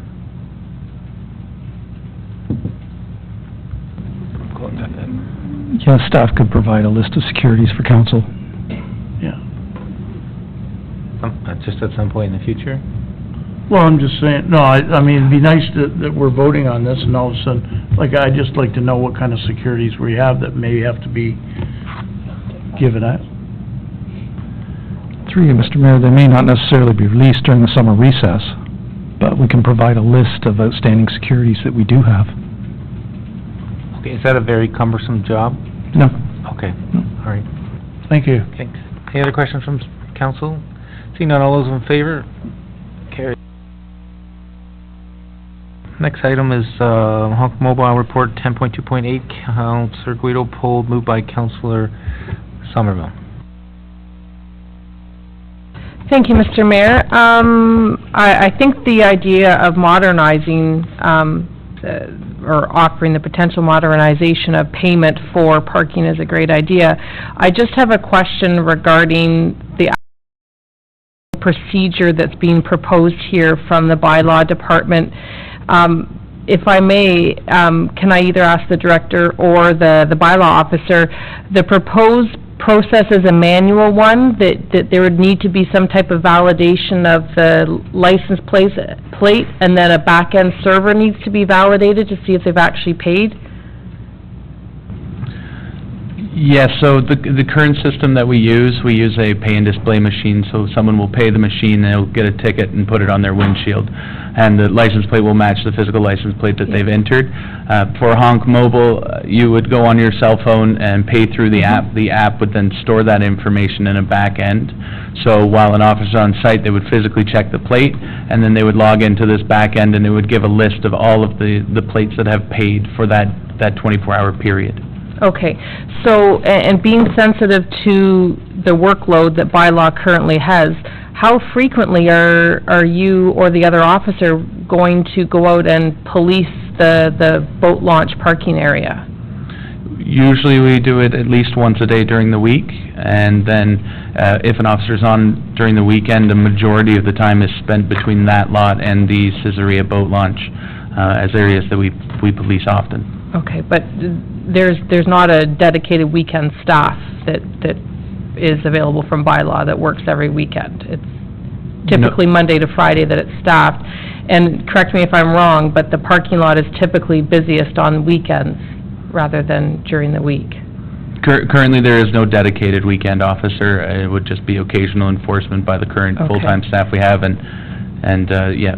Okay, and I appreciate that the dollar value of $150 is insignificant. I mean, it's $150, but if it's not going to be, if this isn't going to be a regular occurrence where we're going to police the parking lot, then I'm not sure if it's necessarily the right extra workload to be put onto your already extensive workload. But if it's something that you guys are committing that you're going to be reviewing, then it will be beneficial. So you're saying once or twice a week or daily?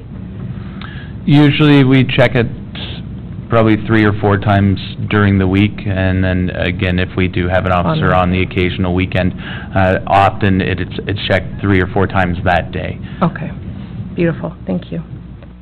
Any other comments on the Councilor Back? Oh, thank you. I concur with Councilor Guido that it seems like it's a lot of work for our bylaw to go and check the plate and see if it is, and then there's that deficiency, a time lapse where it's not showing on the back office that it actually was paid, and then you issue a ticket, and then they come in and say, well, I did buy a ticket. Now, what happens if that time lapse, they come back to their car and they didn't buy a ticket, but then they buy a ticket through it? They would come in and cancel. Do you know what I mean? Like you could, it's almost like, hey, I got a parking ticket. Well, let me pay for it now for my parking spot, and I can come in and say, no, here's my proof, I had a ticket. It causes a little bit of a scenario there. Good. The delay would only be of a few minutes. That's what has been experienced through other municipalities that I've spoken with. So if that scenario were to take place, they would contact Honk Mobile directly, and Honk Mobile would then be in touch with us.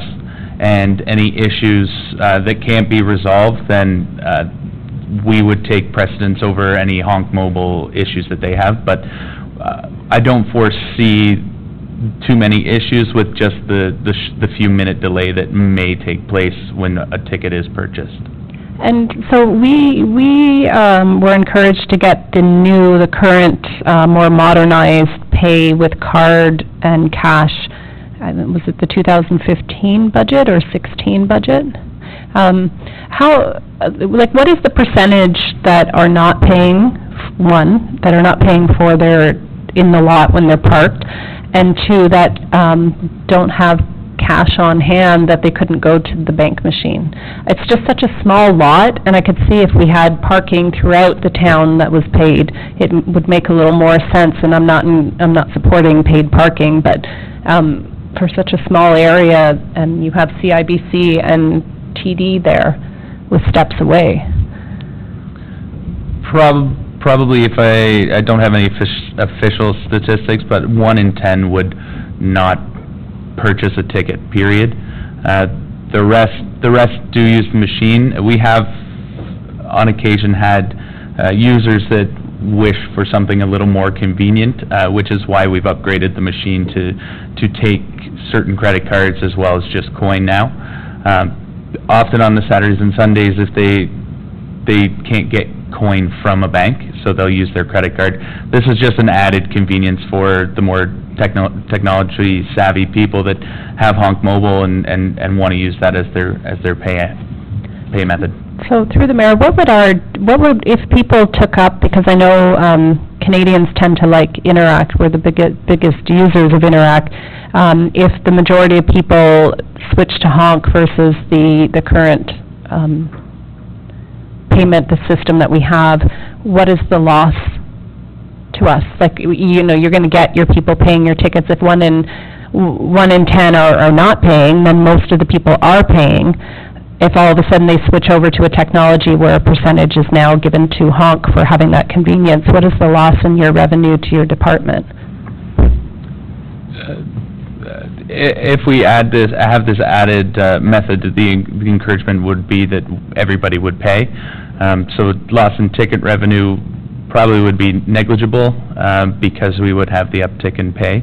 However, with Honk Mobile, the users would pay a 35-cent user fee that would be put on at the end. So rather than paying $10, they would pay $10.35. So no revenue would be lost from any of the purchase of the parking passes for us.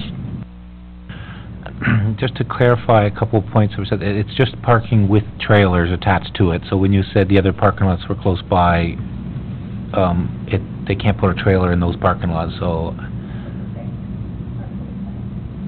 the banks are close by. I thought you were talking about the parking lots back there. So, and the question I had was when you were answering, Councillor Back, was is it just a daily that we offer? Or do we offer an hourly as well for boats with trailers? Currently, it's a 24-hour parking pass. Okay. Any other councillors having questions or comments? Okay, I just had just want to make it clear, because there was some reference in there about introduction as Honk as a payment for the township. This is a trial period, but it could be expansion of paid parking lots. Should the township consider such an expansion in the future? I just wanted to make it clear that it is a hot topic, the parking in the downtown, and I'm certain, well, I've heard before that BIA members are not generally supportive of that for tourism, because it's a negative effect on tourism. However, you could argue about freeing up parking spaces. But I just wanted to make comments on Honk Mobile as a pilot over there. I've used it. I think it's excellent. I know it can integrate with smart city initiatives, the Internet of Things, parking pucks that can go in there. So it doesn't have to be just viewed as a paid service. It can also be used as helping with future parking issues we have, especially if we had pilot smart city initiatives with parking pucks in areas where they can direct people who have Honk Mobile where the free parking spaces are, if we're expanding based on the results of this trial period.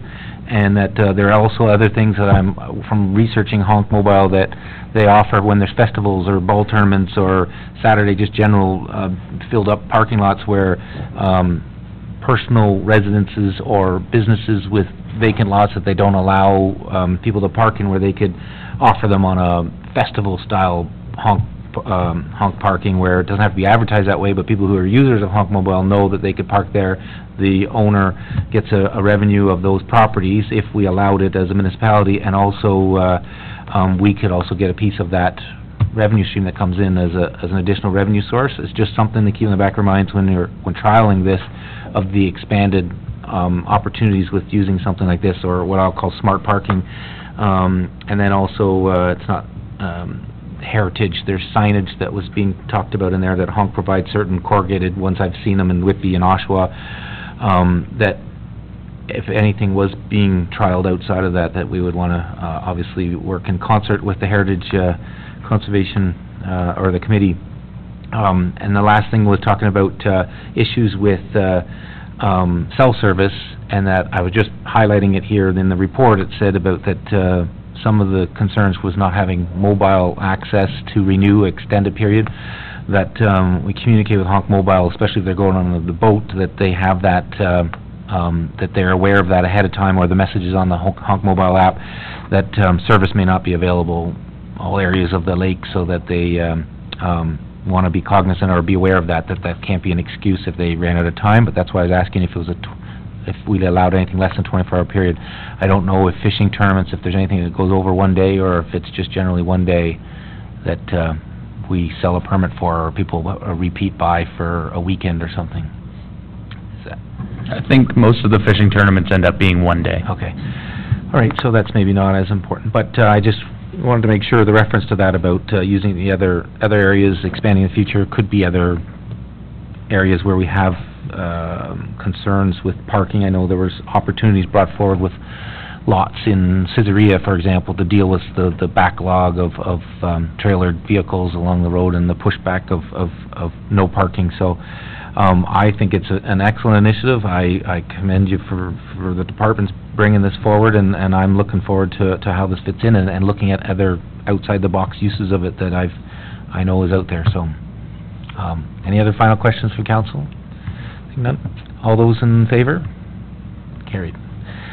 Next item was pulled by Councillor Back, which was 10.211, budget schedule, moved by Councillor Drew.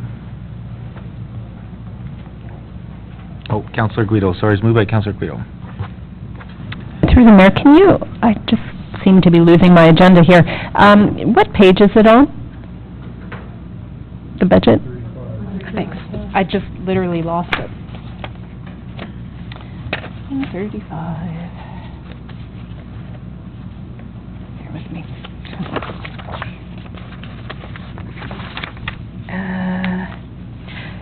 A question for our treasurer.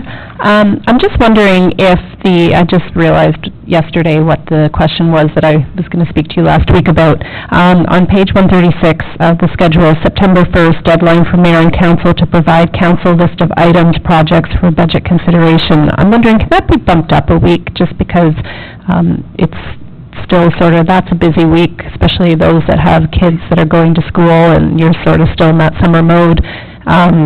But we're back in the fall, you know, we're just coming back from the AMO, and then you're trying to get your kids ready to go to school for that September 1st or September 2nd Labor Day weekend. If that could be bumped up to like a September 7th or 6th, I wouldn't ask that to commence online public consultation, that would be still to go ahead, but just for consideration for council that we have that bumped up a week. I don't think it would offset results. Sure, through you, Mr. Mayor, that's not a problem. So Labor Day is on the September 4th. I was just looking at that. So September 7th is a Thursday, I think. So I mean, you're just talking about an extra few days, right? So, or an extra 6 days. Okay. Just because then you'd actually be back to work and your head's in the game, and you'd actually have time to consider, you know, what you want and what your asks are, and you're not in summer mode or getting your kids off to school.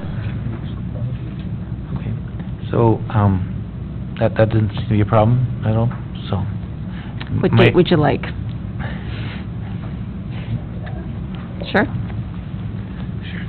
Okay, September 7th, and I'm only just, if there's some way we can just follow up with a date reminder or something in and around that, the 5th or something, saying the final ones, just to make sure we don't have any, you know, I forgot last minute and then want to extend it, so if, I'm just thinking of getting ahead of it, if you put it, Ms. Valentine, in your calendar to just send out a reminder or something, if you're going to be the one that's quarterbacking all them, or even 2 weeks before, whenever, just to get ahead of it, that would be great. I can do that. Thanks. Or Lori, I guess. So, any other questions on the budget timetable?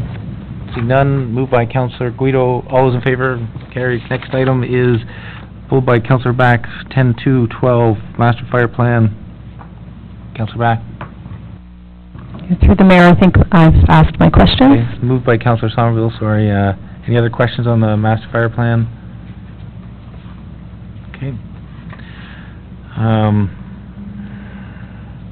I think just to reiterate on that there's no budget effect on the 2017 year, and anything that would affect the budget for 2018 year 2018 will come back through to council with the normal budget process. That's correct. Okay, final questions? Moved by Councillor Somerville, all those in favor? Carried. Next time, Councillor Back pulled the fire vehicles, 10.213. Through the mayor, may I ask what page it is? 340. Thank you. 340? 340. Looking for my second page of my agenda, and I lost the first page. So through the mayor to our fire chief. And I like the strategy you're using to get used vehicles. We don't need brand-new, spanking-new ones. We're not flush with money. So, if we can get those vehicles that are still in good repair and useful, and it means that we actually have a newer vehicle versus a 20 or 30-year-old dog, so to speak, it's better. I mean, we have more effective fire service, and again, that increases the morale of our staff. I'm just wondering, though, are there 3 vehicles here that are in consideration, and is it that you're asking for $200,000 more? And if that's so, I'm fine with that in the sense of how much are we saving if we were to be buying brand-new vehicles in the long run? Be careful, Councillor Back. Chief, Through the Mayor Rowan. Give him any ideas. If you would like to offer me 3 brand-new vehicles, I'll gladly take the 1.5 No, I'm clarifying, I'm just asking, what are we saving? I'm not saying green light to brand new, no, I said I like the used vehicles, so what are we saving by doing $200,000 extra that wasn't in our budget? What are we saving by getting that vehicle and the 2 other used vehicles? That's what I mean, it was in the budget, the $200,000, so Chief Bernie will explain it. Correct. Thank you, Mayor Rowan, and through you. The money was in the budget in 2016 to purchase a new rescue truck, and shortly after my arrival and in assessing the fleet, I canceled the rescue truck purchase. So in fact, what we're doing is we're closing that account, and then I'm asking for the opportunity to spend up to $200,000 to purchase a used tanker and a used pumper truck. My goal is to give you money back. That's what I was asking for, thank you. You're welcome. Perfect. Any other questions on that?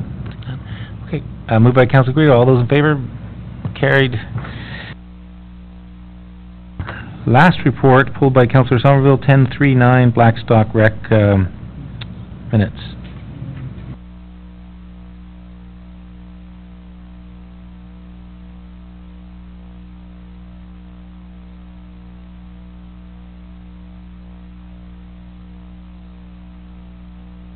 So, Councilor Somerville, I'm assuming you're moving the minutes recommendation, are you? Yeah, I am. Okay, perfect. Sorry. No, I just had to find the page, that's all. I knew where it was, but I just had to get to it. There was deputation there, but Mr. Belfry's not here, so I wanted to know whether he had any quotes in April of 2017 for what they had suggested, because they had mentioned about quotes, but I don't know whether there was any or not, so I don't know. Director Coleman, do you know, or Mr. CAO, any?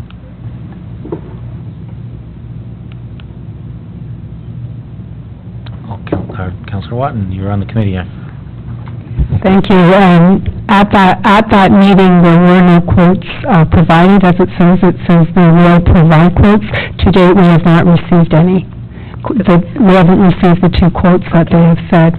Yeah, that's... They were going to try and assess more, the building further. That's fine. It was April 18th, which was a couple of months ago, that's why I'm asking, so... The catch is we only meet 4 times a year. Oh, okay, but there were no quotes that come in, so that's perfect. I just wondered. Thank you. Okay, so moved by Councilor Somerville. All those in favor? Carried. That is everything, including correspondence, all the items that were extracted, no notice of motions, any new business, general information. Do we have anybody moved the adjournment, motion to adjourn, the open session, moved by Councilor Guido. All those in favor? Carried. Thank you very much. And there is a closed session, which we're only going to be very short on. We're just going to go into right now in the closed session as soon as it vacates, and it'll be... Oh, it's open session. Sorry. It's open I was, open session. So, we're going to open the special council meeting, which we don't have the... So I'm going to formalize this. We're going to call the open session to order, which was scheduled for 5 o'clock. Obviously, we're behind schedule, but any disclosed pecuniary interest? So we're going to move right along to delegations. Director Heritage, can you just update council on what's transpired as of recently today, so that it's not coming from me? Thank you, Mr. Mayor, members of council. I've had a recent discussion this afternoon with Mr. Young regarding his demolition permit, and he has withdrawn his demolition permit as of this afternoon. He has retained an engineering consultant, a structural engineering consultant, to evaluate the merits of the heritage dwelling on his property, as well as a heritage consultant. Once those reports are prepared and finalized, he will be moving forward and presenting those reports to the Heritage and Museum Advisory Committee for review. So as a result, staff is recommending that the current recommendation that's before council to proceed or initiate with the designation of the subject property be withdrawn at this point in time, until those further discussions evolve and we move forward at that point in time. Thank you. Okay, sir, it's being withdrawn, so it's going to go through a process to go to the Heritage. Since there's no recommendation or anything, is there any questions on process? There's no motion required for it, it's being withdrawn. Staff withdrawn reports, or everything is basically been withdrawn, so now we have nothing to confirm, nothing. So we just need the, there will be one still? So we still have a confirming bylaw from the special county meeting held Monday, May 15th. Be read first, second, third time, moved by Councillor Drew. We need a seconder for that, Councillor Kett. Any questions? Okay, all those in favor? Carried. And then we have motion to adjourn, moved by Councillor Guido, seconded by Councillor Kett. All those in favor? Carried. Thank you very much. Good marathon.